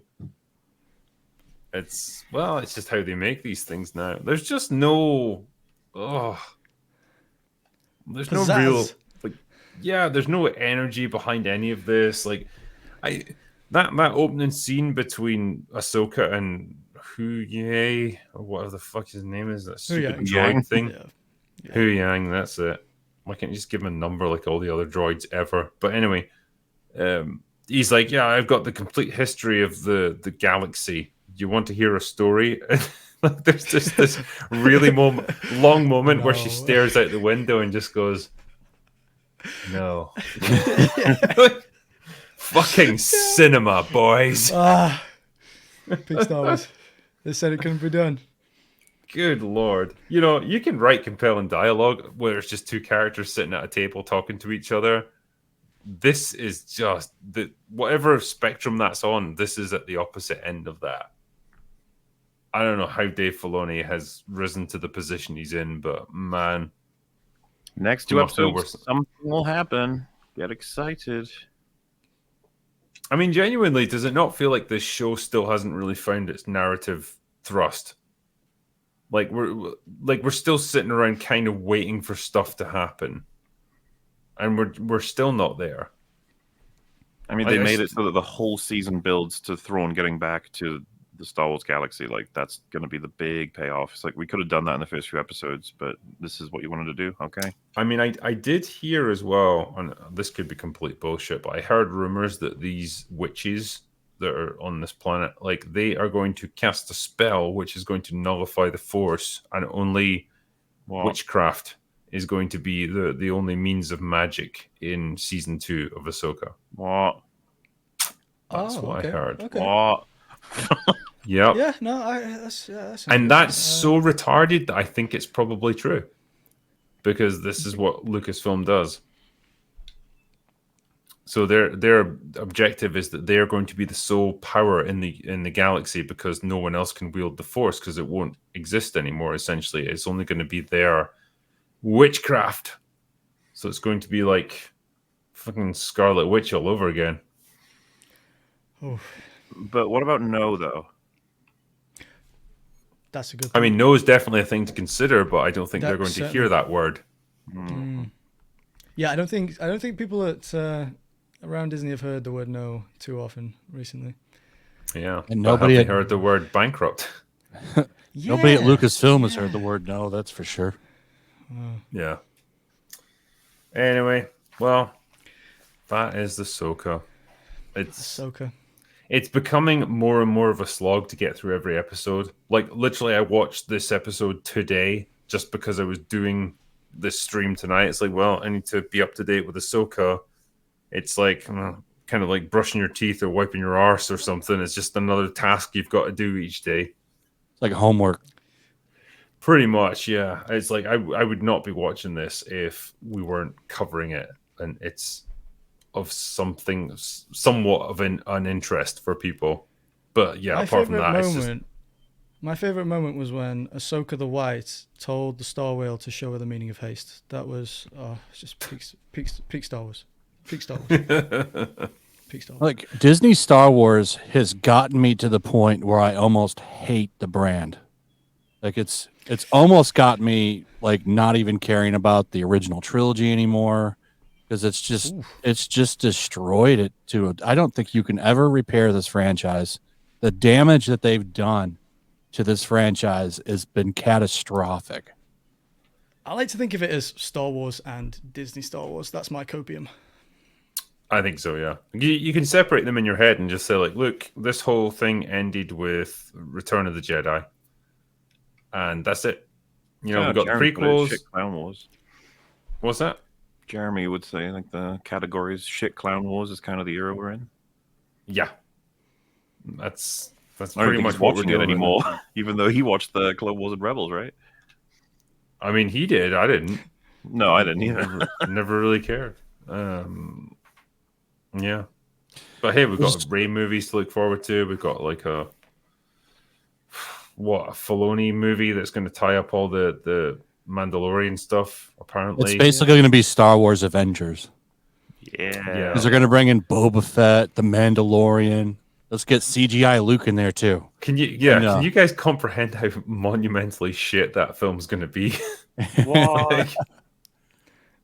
Imagine Boba Fett, like fucking like the version of Boba Fett that we've got now in a movie.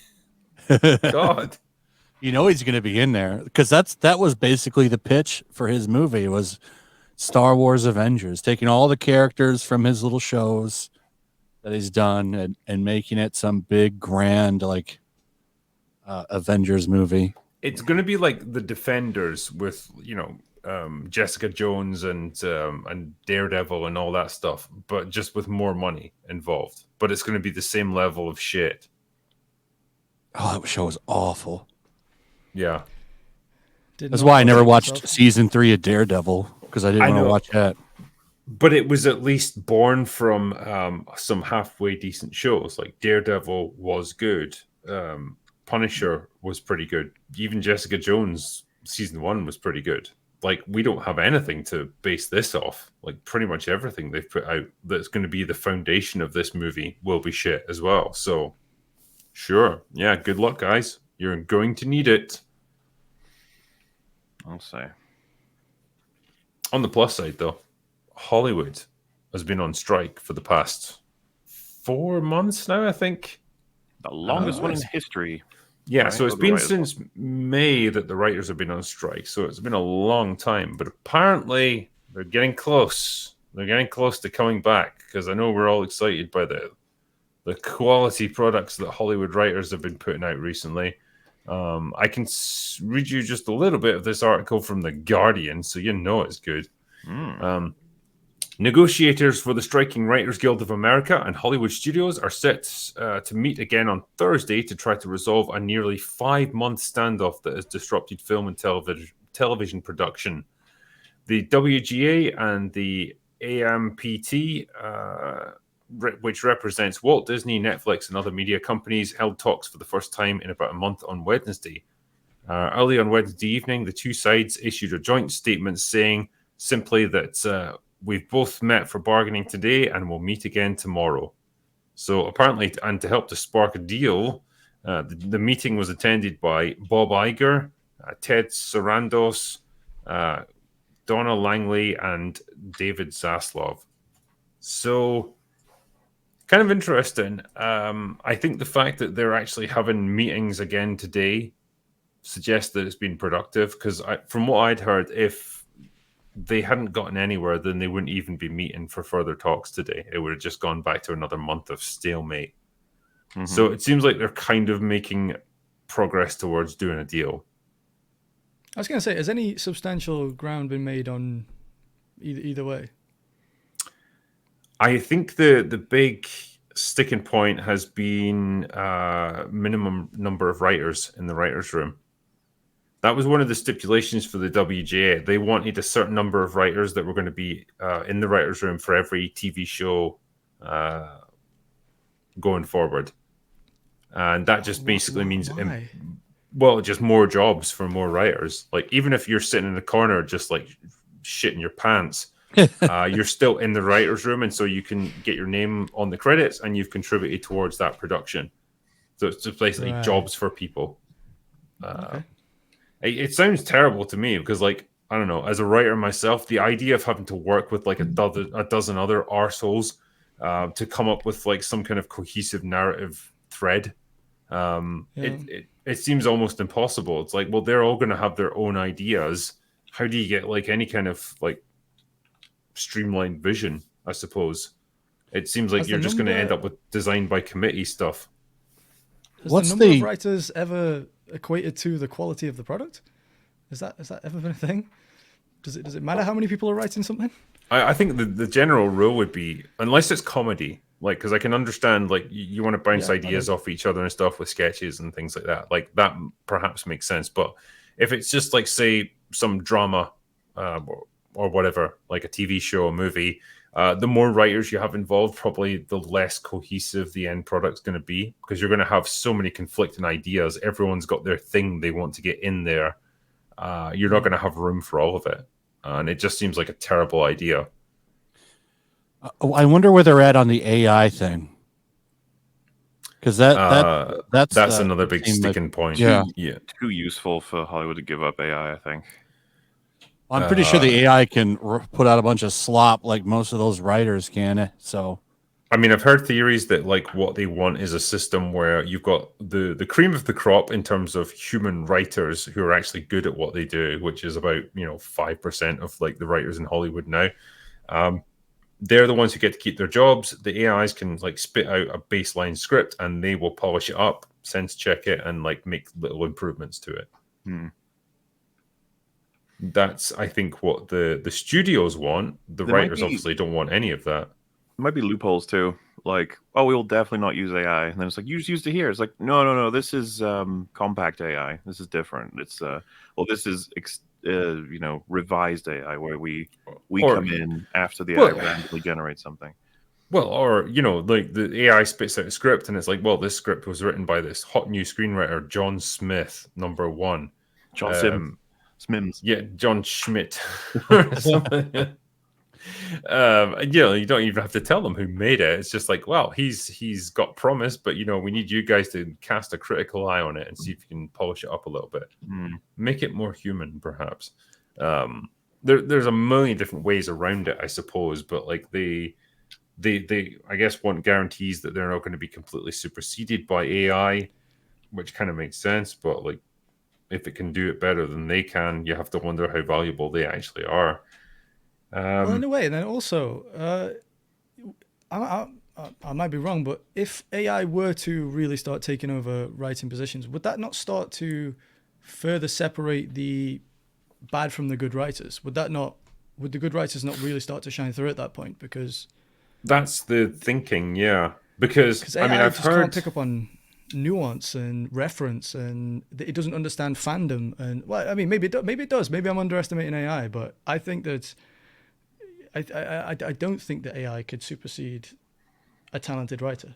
At least, I mean, right I now. think at this stage perhaps it can, but like, man, it's advancing in It an is scary. exponential It's way. scary. Yeah, I mean, how could Yeah. But the thing is, good It's only writer gonna get for a better. lot of people is having Anakin show up and go, live or die, Snips. Yeah, Die. I tell you, man, AI is can take this care of just that. It's the Clone Wars. well, is this just priming It is the Clone people Wars. to expect just AI written stuff? It's like when we dumb the audience down enough, and when they're so easily amused, they will just accept AI written scripts because they don't know any better at this point.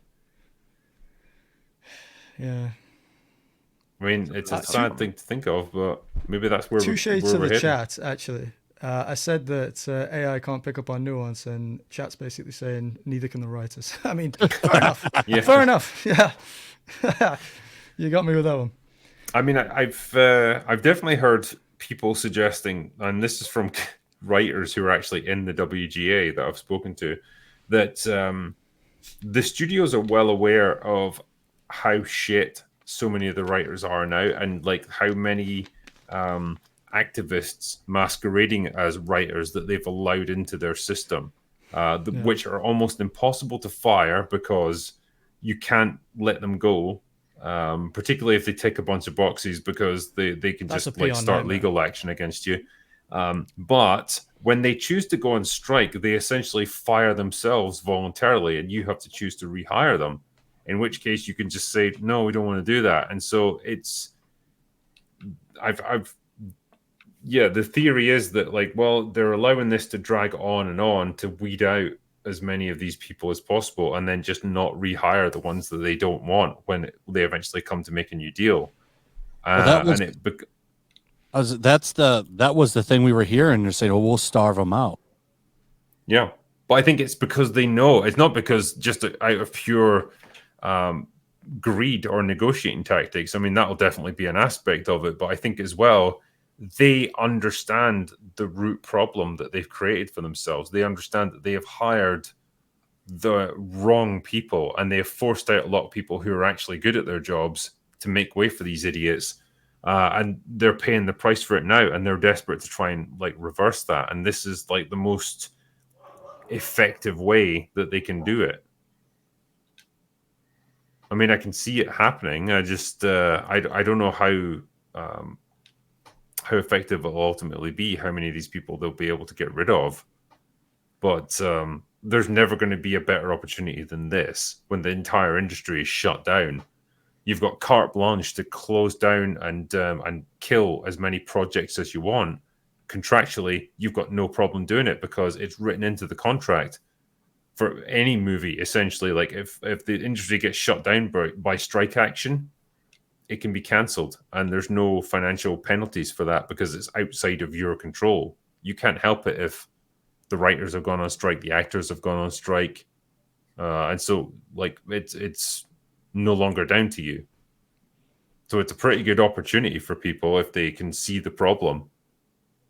Well, that's what. Well, I was thinking that. Like, I'm sorry, chats, because I'm quite naive when it comes to this topic. But like, is this not the perfect time to start writing when all of the writers are just saying no, we don't want to? Like, are there not like factions of people who just say, screw the strike, I'm going to write a good show? Well, they called Like, scabs, right? Yeah, they're scabs, and you'll get blacklisted.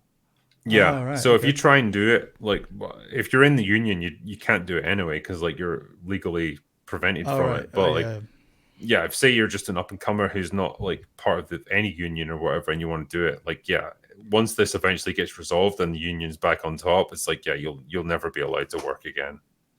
Ah, so right. Like they were saying, you're blacklisted. So it's a tough call, I suppose, for people who want to get into that industry.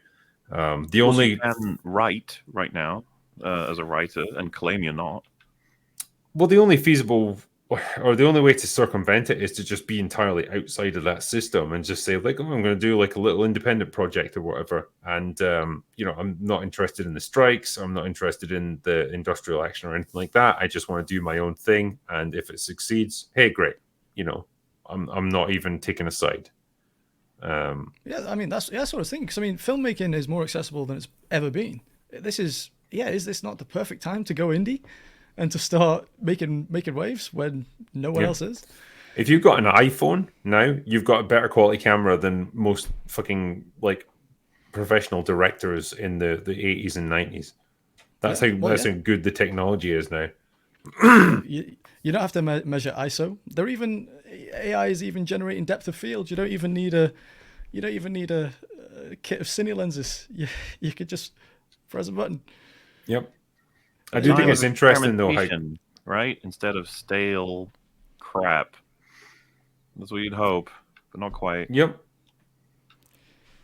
Yeah, we need a little bit of weird. I think we need something weird. We need. I mean, One Piece is pretty weird, right? In a good way. I mean, well, yeah, One Piece One Piece. One Piece has been around for decades now. I mean, yes, true, but like, I don't know. Yeah, as how are you guys feeling about Rebel Moon? By the way, if I could ask you. Nah. I mean, I'm willing to give it a go because the trailer makes it look pretty epic and all the rest. And it's something that's a bit different, but it is Zack Snyder, so my expectations are slightly tempered. Only slightly. Talking of depth of field.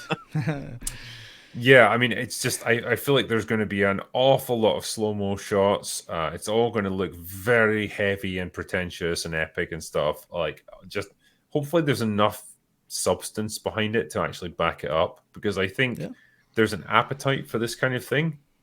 With Star Wars being as played out and stale as it is, I think there's a real void that something like this could fill if it's genuinely good. I don't know what to make of it at this stage. I mean, I think like chat. Let me know, chat. But I feel like fantasy and sci-fi fans are just screaming out for a new IP at this point. Like, this is the perfect time. It's like everyone's on reboots, everyone's on remakes, sequels, prequels. this is the perfect time to come in with a brand new IP, is it not? I mean, like I say, I'm probably more naive than I think there's definitely a hunger for new stuff because, well, I guess an example that I might cite is like the Equalizer 3, like Denzel Washington, big, like well-respected actor, really well-regarded. The Equalizer movies have been popular up until this point. The third one is just completely flopped. And I think it just speaks to this kind of weird apathy around movies right now, where people are like, okay, we're fucking tired of the endless superhero movies. We're tired of sequels. We're tired of remakes and reboots. Just give us something new and original. Play it risky. We need someone to take a risk. Any one of the big studios, and then maybe they fall like dominoes, maybe they won't. But yeah, I mean, as MauLer pointed out there, like One Piece, like okay, obviously it's based on a manga and an anime that's been like super popular in Japan for like a couple of decades. It's largely unknown over here in the West unless you're into manga, and so it just came at this breath of fresh air, something just a bit different, just fun, bright, colorful, optimistic. You know, just something a bit kind of quirky and odd. But that was just, I guess, what people were looking for, something new. That's going to be the next area that they mine for Hollywood content, is going to be Japanese manga and anime. yeah, They've been trying to crack that code for a while. They kind of got it down finally with One Piece. You're going to see them start to really... Maybe that and video games at the same time. Yeah, I think video games are a big thing. But they haven't really been that good at the video game stuff, and they've been trying for a while. You could say the same for anime, though, couldn't you? Yeah.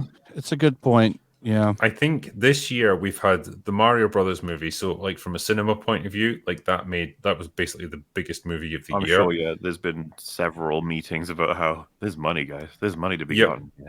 Mario was all right. Even before Mario was that, all right, but it wasn't really breaking storytelling. Yeah, I don't think Greg was talking about quality. He was more so saying, like, this is clear to them as a sign of money to make, you know? Yeah.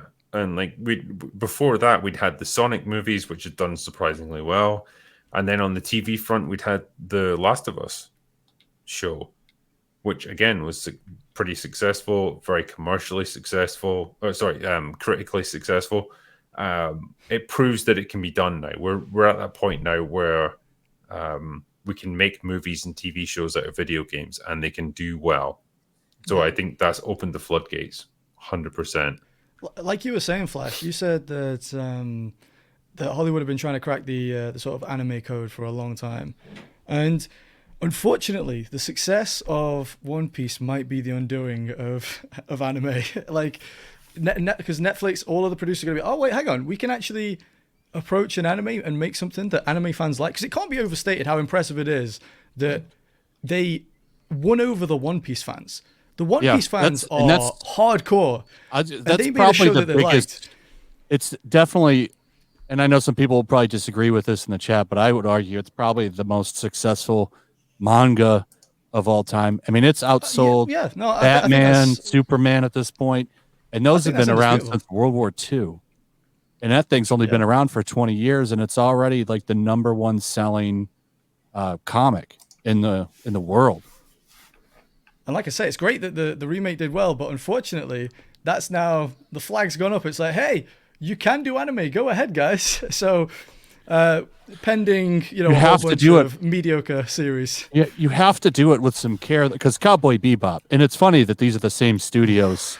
Yeah. Like, it's an awful show, and they didn't go into that trying to capture, the things that made it so special. They wanted to westernize it, and to an extent, One Piece is westernized, but they weren't embarrassed of the things in One Piece. Like, that show looks silly, and it does that, embracing how silly that show is. It's a silly looking show. It's silly visually, but it's also got the Japanese sensibilities in terms of how the characters are presented. All that carries over.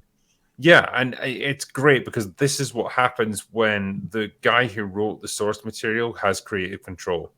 Because they would have 100% Cowboy Bebopped it if they could have done. But this guy was able to just step in and say, nope, that's stupid. I don't accept that. That's not good enough. That wouldn't fit with my characters. And force them to rewrite it to his satisfaction. And that's why we got a really enjoyable show. It's crazy, but like well. I would trust these guys, like who wrote the source material. They come from a vastly different culture on the other side of the planet, way more than I would trust Hollywood. Right, and to be fair, like they come from a vastly different fucking culture on the other side of the planet as well, from my perspective. But I know which one I think tells better stories at this point. But like I say, it's starting to happen more because Nintendo oversaw the whole making of the Mario movie, and you know, obviously, it was nothing groundbreaking cinematic wise, but it was successful, and people. I liked it, but I wouldn't call it. I would call it like a. Do you know what? I think the thing that let me down was the music. Like Mario music is iconic. Even people who don't know Mario music just through memes alone. Like, and they swapped out most of the Mario music for they played Eye of the Tiger at 80s one point. music. They had just like it's like Mario. If any franchise had music that could stand by itself, it's Mario. But I think that was this weird attempt to one, appeal to audiences who hadn't been too familiar with the games, and also we're going to keep with the 1980s aesthetic of like when the games began. But yeah, it's a bit weird. They could have just gone with like some orchestral remix of the Mario Brothers theme tune. It would have been. There's just worries that like people won't like it or something. The main audience was insane. It's pretty tried and tested. People love Mario music. Yeah, but I can totally buy into like. Yeah. As far as I understand it, they originally had a different take on the movie, and it was going to be Mario was like just this incompetent buffoon who doesn't get to do anything, and it was all going to be about like Princess Peach, who kind of saves the day and does everything herself. That sounds all right. Yeah. And like Nintendo had to step in and be like, no, this isn't in keeping with our values. And I just think it's good that they were able to do that, but at the same time, they shouldn't have fucking had to. That's true. Like the studio that was making it should have realized it's fucking called Mario Brothers. It should be about them. They should be the heroes of the story. Why do you always have to do this now? Like, why do you always have to try and make it about something else apart from like what the source material is supposed to be? It's so frustrating because inevitably there's going to be people who aren't on hand to correct them. You know, who don't have creative control and they can't veto it or whatever. And it's like, you shouldn't need that. You shouldn't need that helping hand. You should be capable of telling good stories like this by yourselves. I mean, look at the market to teach them, I guess. I mean, look at The Witcher. Like, this is what happens when the original creator doesn't have control over it. You end up with shit. And then they'll have X amount of surplus roles, but is there like I've never heard of is there a role on a film set for someone who checks that things are lining up with whatever it is based on? There's like someone sat there with the source material. Like, hold on, I'm not sure about that. Whatever that job role is, we could do with one of those. There was a role like that for the Rings of Power, but then he started saying things that the showrunners didn't want to hear. They fired him. That's right. Yeah. I mean, that's another prime example of like when the original author isn't around to say, no, you guys are a bunch of pants-shitting retards. You shouldn't be in charge of a Starbucks, never mind like $100 million TV show. This is what you get. You know, and that's the problem. Like, Tolkien is no longer around to defend his work. His son is no longer around to defend his father's work. You've got his grandsons or whatever who no longer give a shit about any of this. They just want to get money, and so they're willing to sign all this stuff over to Amazon or whoever. And you get showrunners who want to impose modern audience values on the original work. I remember his grandson. That's the guy who runs his estate now, right? His grandson said he didn't like Peter Jackson's vision because it was too faithful. Yeah, pretty sure he said that, didn't he? He's basically a failed author himself from what I understand, he tried to make a go of it. No one gave a shit about him. Then part of the deal, I think, was that they would help to like make his works, his back catalog successful. If he signed this over, and that's pretty much why he did it. What a shame. Yep. I mean, that's We've gotten to the point where we just want all of our IPs locked in a fucking box and thrown to the bottom of I'll the show sea. Grandpa how it's done. I just I just want, say for example, George Lucas to just buy back the rights to Star Wars, because you could probably get them for about 50 quid at this point. That's all they're worth.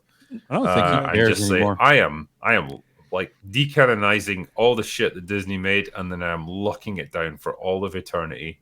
No one can ever make another Star Wars project ever. Even Leslie Jones can afford to buy Star Wars right now. I think she probably could use her wage. Yeah, she could use her wages from Ghostbusters. You could buy Star Wars. Make it back. I think it would be an okay investment, Leslie. You can do it. We believe in you. Oh god, can you imagine the Leslie Jones Star Wars universe? That's in it. That galaxy ain't far enough away. Do it, you cowards. What do you say we do a few super chats? Because I know there's more than a few that have come in while we've been chatting here. Sounds good. Let's do it. Let's do it. All right. Give me 2 seconds. Talk amongst yourselves for 30 seconds or so, gentlemen. So, cheese. What are we thinking? Which is the best one? Well, it's smoked cheddar, obviously, more. That's pretty good. That's a high choice. I do like that, yeah. All right. I will go right into this. So, Glippy, who says, I'm starting Angel Season 4, and I often hear that it's terrible. So is there anything good in the season to look forward to? Yes, there's a couple of episodes that are pretty solid. The opening episode, Spin the Bottle, and Orpheus, and you get some cameos that are fun with Willow, Faith, and here and there. And then all of Wesley's story in that season is very, very important for how great he is as a character. So there are some pluses. Then there's also hyper cringe. So enjoy. Hyper cringe, is that the ultimate form of cringe? Yes, it's one of the We're aware highest. of it Cosmic this cringe time, is probably the highest, but hyper cringe is not. Okay. It's not too far behind. Wait, is celestial cringe the worst? Ooh. Celestially cringe. We'll have to wait for the Marvels for that one. Yeah. Yeah. LC Le Pen. Now, this is a 3-parter, so bear with me. Good day, drinker. I watched Event Horizon for the first time after I heard a familiar drinker video scream from another room as a relative was channel surfing. Perfect. That's the way to get into it. Also, MauLer, I understand the decision to not break down One Piece, but would still like to hear a few of your criticisms. Just curious if they lie with the source material or the choices that Netflix made. Well, I have highlighted when I talked about it that there's a lot of coincidences in the plot writing that's not exactly very impressive. Like a lot of times people are in places or events happen at the right times in order to have certain things work out. But I've said, like, I think that most of the characters are pretty intact. I think the dialogue at times is really not subtle, and serve the show to let the viewer sort of interpret some things, but most stuff is not. I don't know if like subtext just isn't a thing for Japanese writers or what. Were you a fan of One Piece, MauLer? I haven't seen the source material at all. Okay, yeah, neither have I. So, I have now. I actually got interested in the show. Wouldn't have been watching it, but it's pretty amazing that people that have never watched this are like into it now, and just it's a testament to how well they pulled that show off. Well, I think it's a weird position. I like it as much as a lot of other people. Yeah. I think it's a weird position to be in as someone who comes into it not having seen a shred of the source material, just like, okay, I'll just judge it on its own merits, I suppose. And I think for me, it started with like, wow, I feel like I'm just having a lot of fun watching this. Like, I like the characters, I like the setting. It just seems like,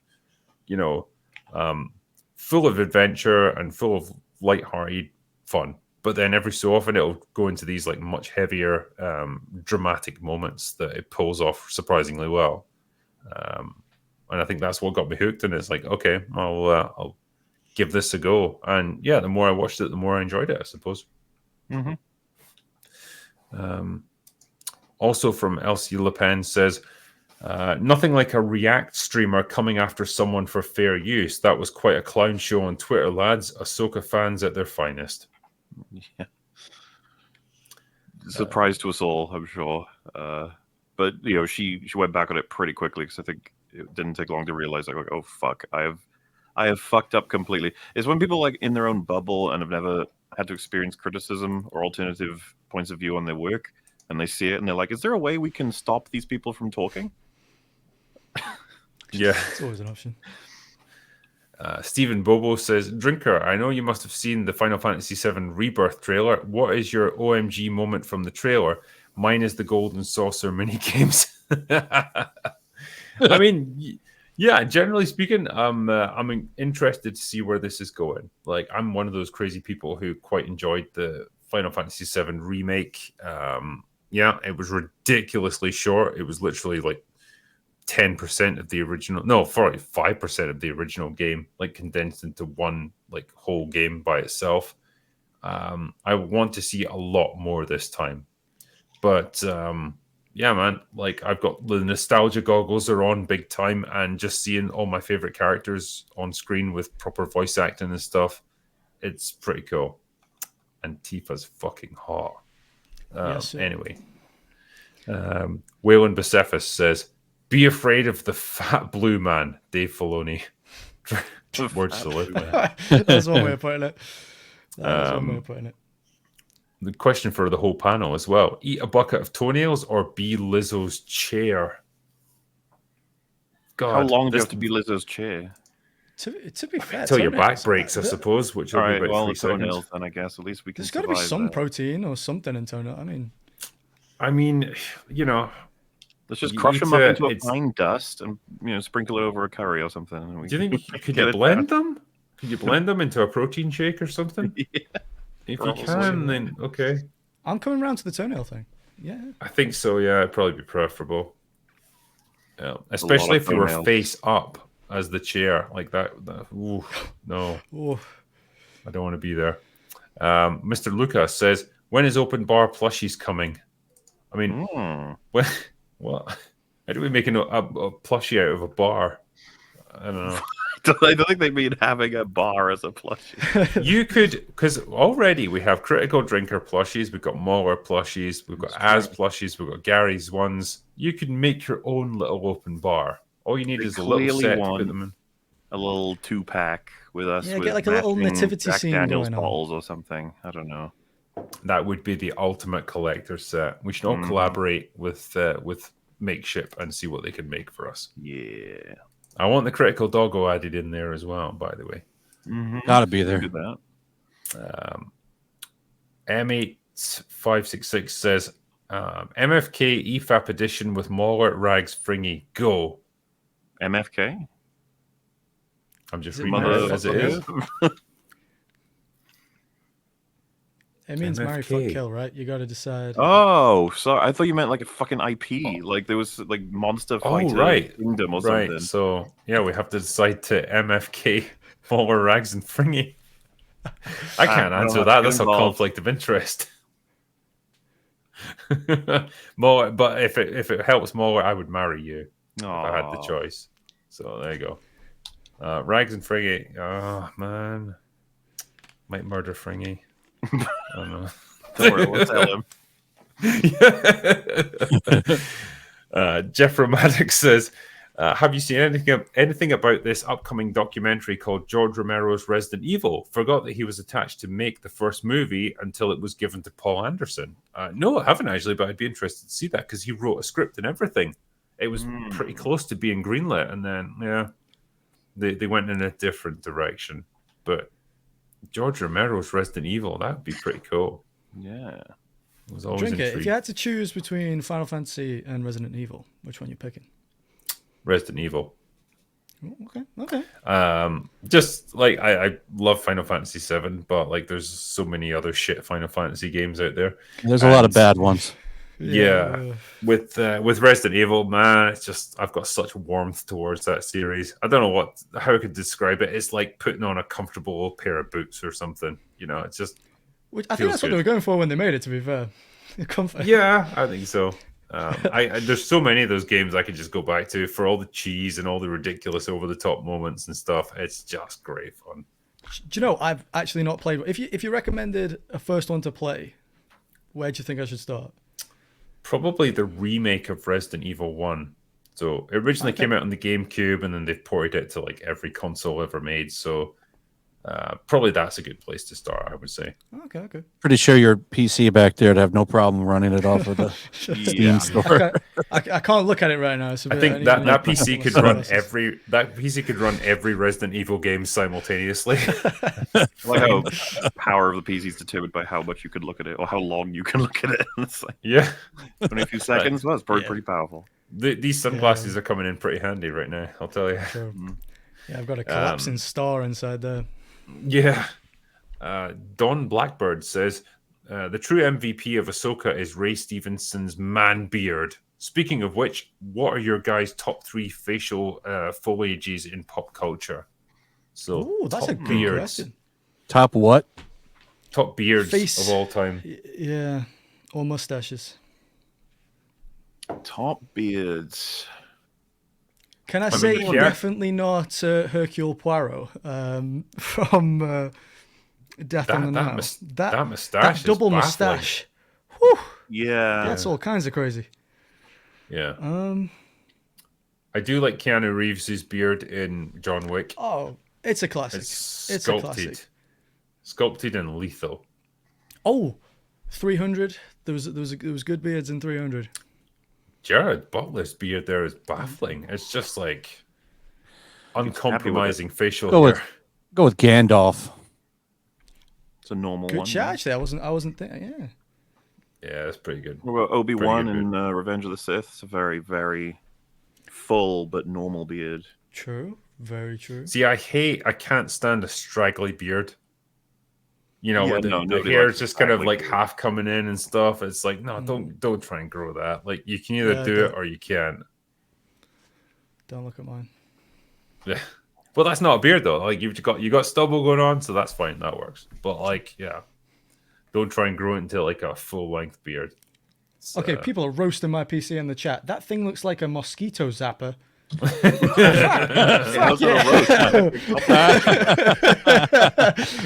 That's a good one. That's a real good one. So someone in chat mentioned Brian Blessed's beard. That beard in like Flash Gordon and stuff, that is glorious. That's a weapon Glorious of mass voice destruction as well. yeah. It's just so deep, it's so rich. Are you retarded? That's that. As soon as you say, whenever anyone mentions Brian Blessed, that just plays in my head, and I sit there and think, yes, I am. Yeah, for you, Brian, I could be. Piston says, please check out Thrawn Explains Why One Must Exercise and compare that to Thrawn in the Ahsoka show, who has a beer belly and hasn't seen a gym in years. Does he actually explain why you have to self-owned? exercise? I believe he does. That is brilliant. I've seen people say as well, apparently the race that he is, the species, it's a very athletic one or something, like biologically or something. I was like, oh. Well, yeah, I mean, in Clone Wars, he is just straight. He's a stick. Is it like... Couldn't they have put a girdle on him or something? You know, they would have done something there. Yeah. Well, yeah, I guess that goes. I guess that goes against the message because that would be quite anti. You know, you got to have body positivity there. I thought body positivity only applied to women though. Like That's they true. can be fat as fuck, but like guys are still expected to look like mighty Thor. Yeah, they got to have washboard abs. They've been booting fat guys. Do you remember, like Smee from the Peter Pan remake? Yeah, just not fat enough. I mean, just no male fat representation whatsoever. It's just terrible. I feel. Oh wait, they did. I remember now in the Eternals that one guy. They told him not to get in shape for it. They wanted him to be flabby. Okay. I mean, So maybe they are shifting it to men now too. It's a great message to put out there. You know, just be as fat as you want. The world just has to deal with it. Jordan Pendragon says, have you heard of the Harmy despecialized Star Wars? It restores the original trilogy to their theatrical versions without all of the CGI added to all of the subsequent post-95 release versions. I mean, Yeah, they're that was great. basically...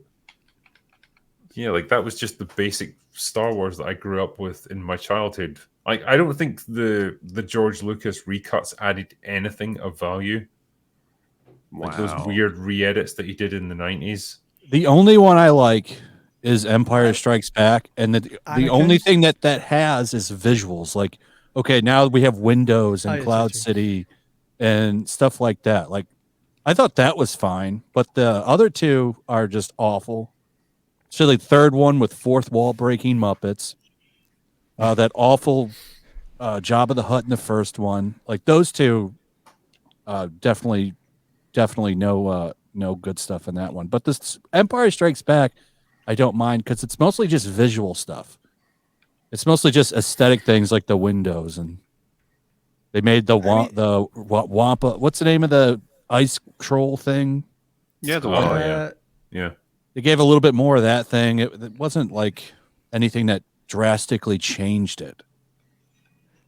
Well, I mean, the only thing I can think of is they added Anakin to the Force vision at the end of the trilogy because in the third one, which made no 'cause sense because it's like that wasn't what he looked like. it's when not. he Yeah, died. it was young Anakin. Yeah, not.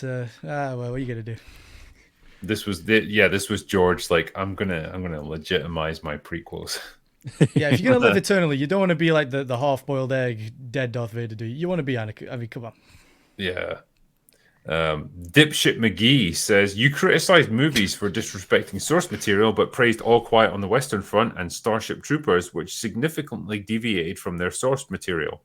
Verhoeven never read Starship Troopers, focusing on a realistic depiction of sci-fi war.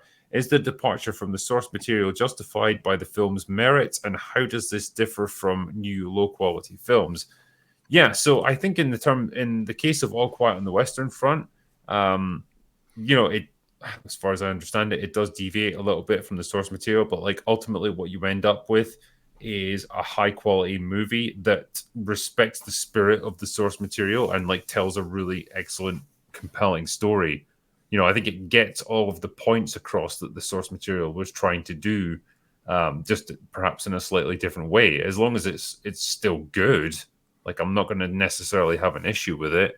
And as for Starship Troopers, I think it did go in a slightly different direction under Verhoeven.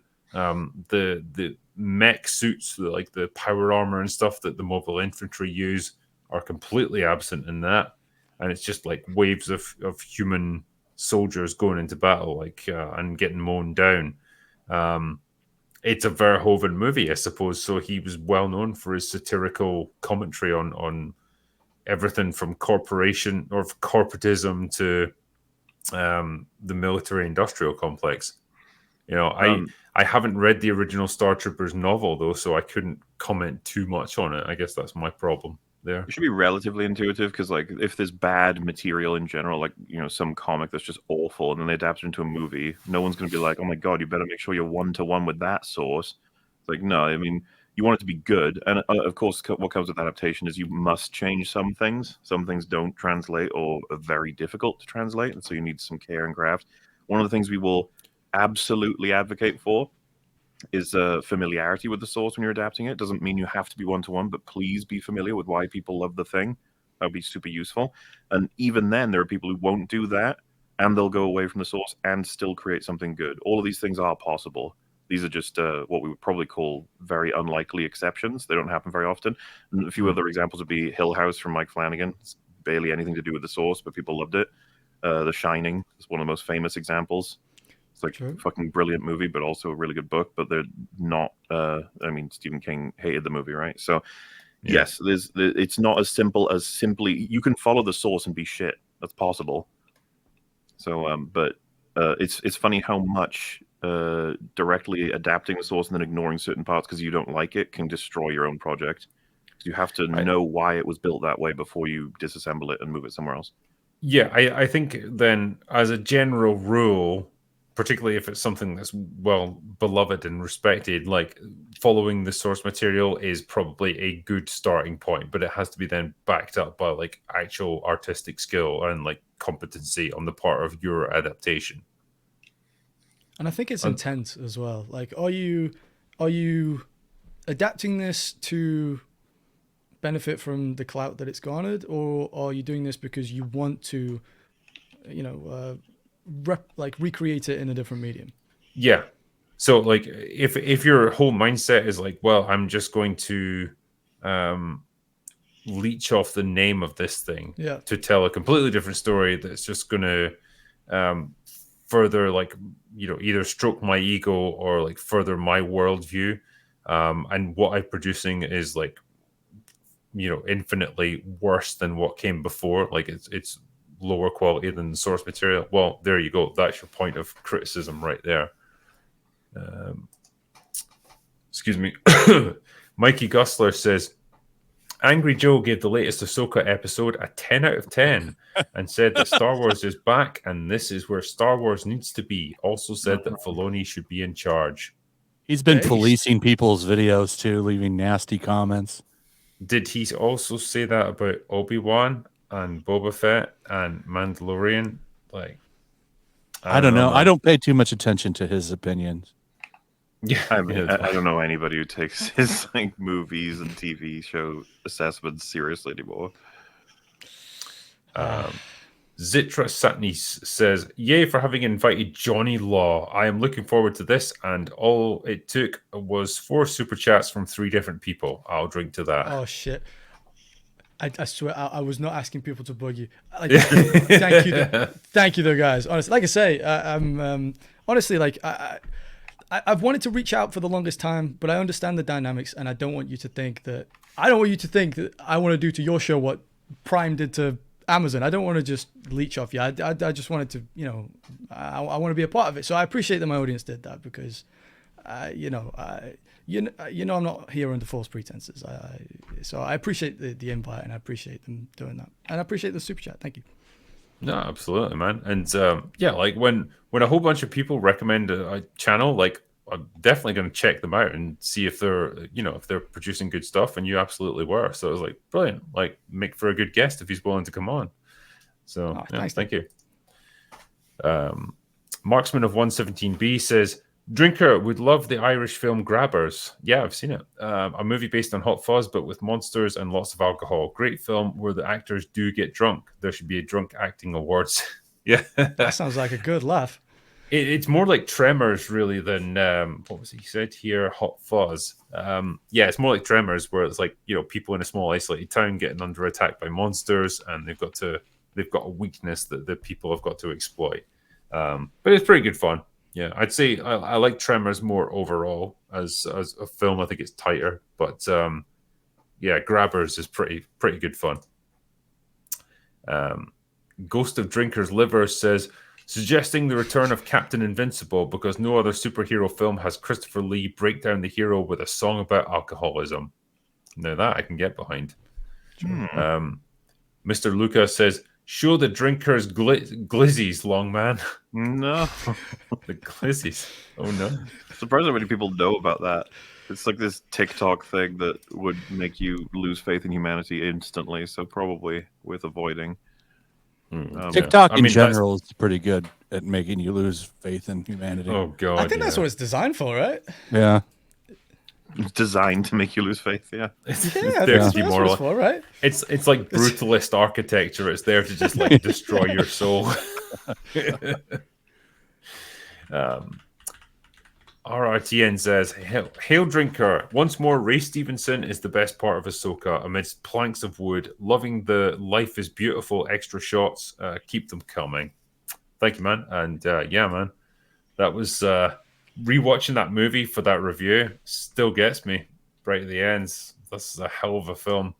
And Ray Stevenson is probably the best part of Ahsoka, and he's barely in it. Sad.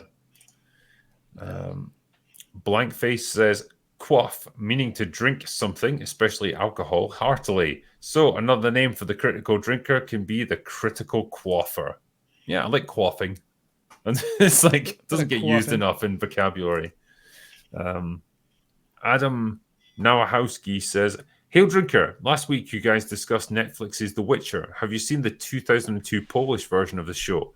My mate made a video about it on YouTube called The Superior Witcher. It's a fun watch. I've had a lot of comments about that.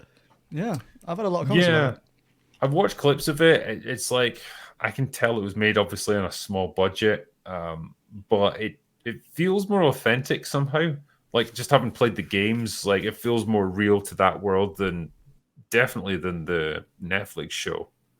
I don't know. I guess it just shows you, like, there's no substitute for, like, passion and familiarity with the source material when it comes to stuff like this. Like, no amount of money can substitute that.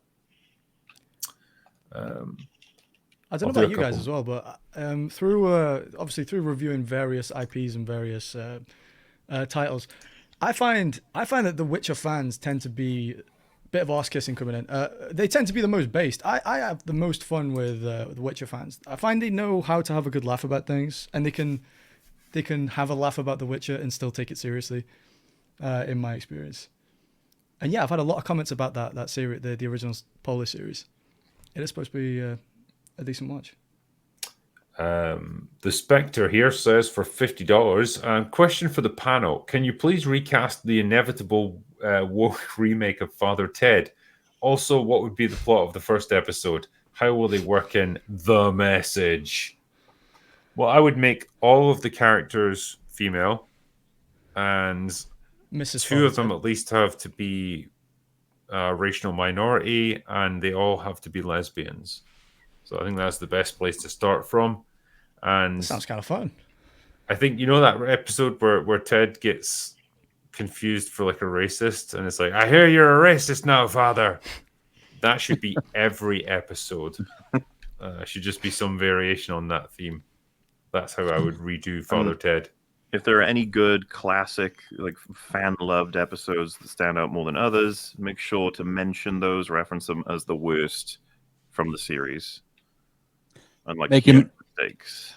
Make him a gay communist. That'll I do love the episode where they think he's racist against Chinese people, so he puts together a presentation of like great Chinese people that he's a fan of. It's like Mao Zedong, and then for some reason it's like Ming the Merciless from Flash Gordon comes on. He's like, I don't know how that one got in there. So dumb. Dr. Gloctopus says, a toast to Thrawn Thursday. What are your opinions on London having a greater population than Wales and Scotland put together? I'm deeply enraged about that. I like it when it's quieter here. Yeah. But it's better here. Also, shout out to Drinkers link to MauLer's channel.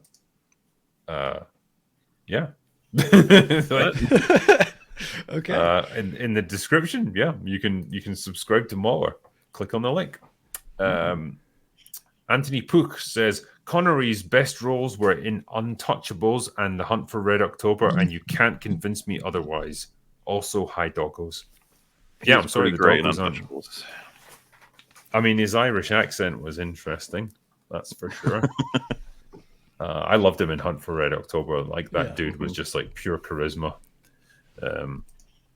But yeah, I'm sorry the doggos aren't here. They are in the living room at the moment, and they just, once they settle down for the evening, there's no moving them. Honestly, it's ridiculous. But yeah, what was the other one? Anthony Pook said, also, any more happy hours? I missed those a lot. Yes, I'm going to be doing a whole bunch of them in October. Whole horror movie theme. So I'm going to be doing The Thing on the 3rd of October.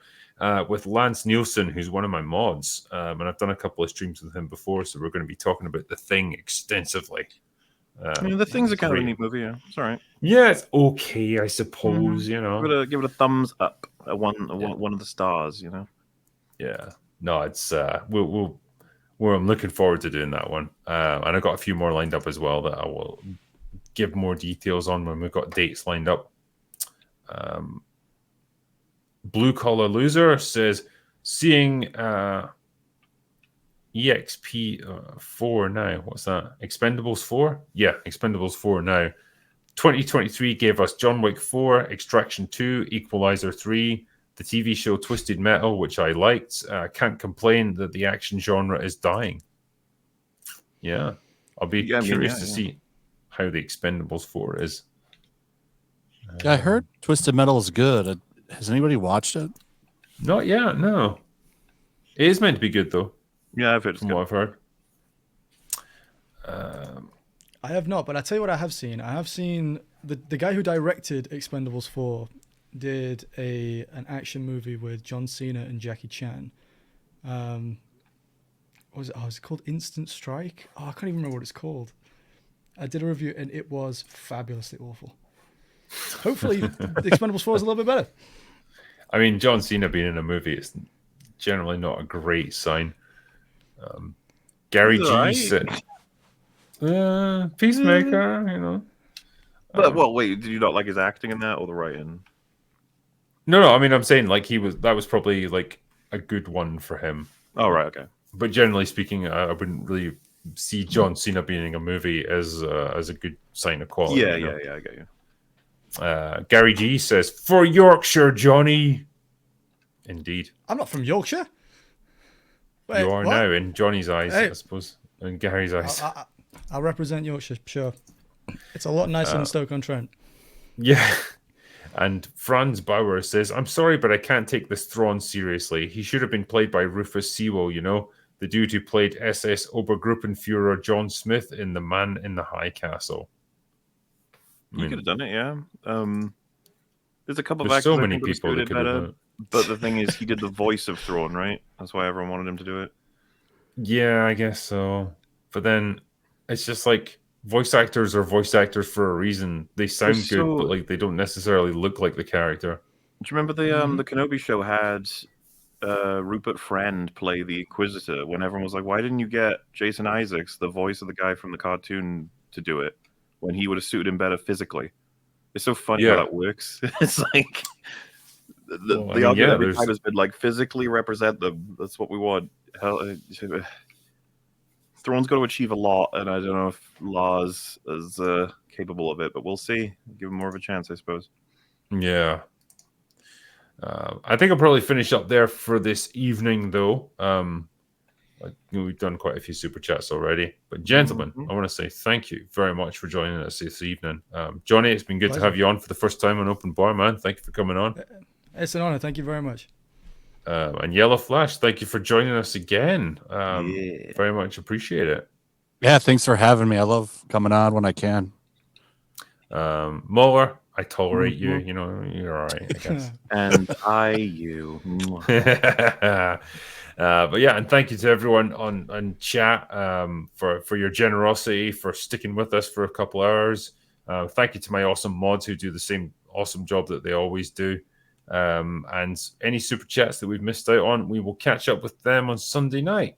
But otherwise, that is all we've got for today. So go away now. Bye. Bye. See you around, guys.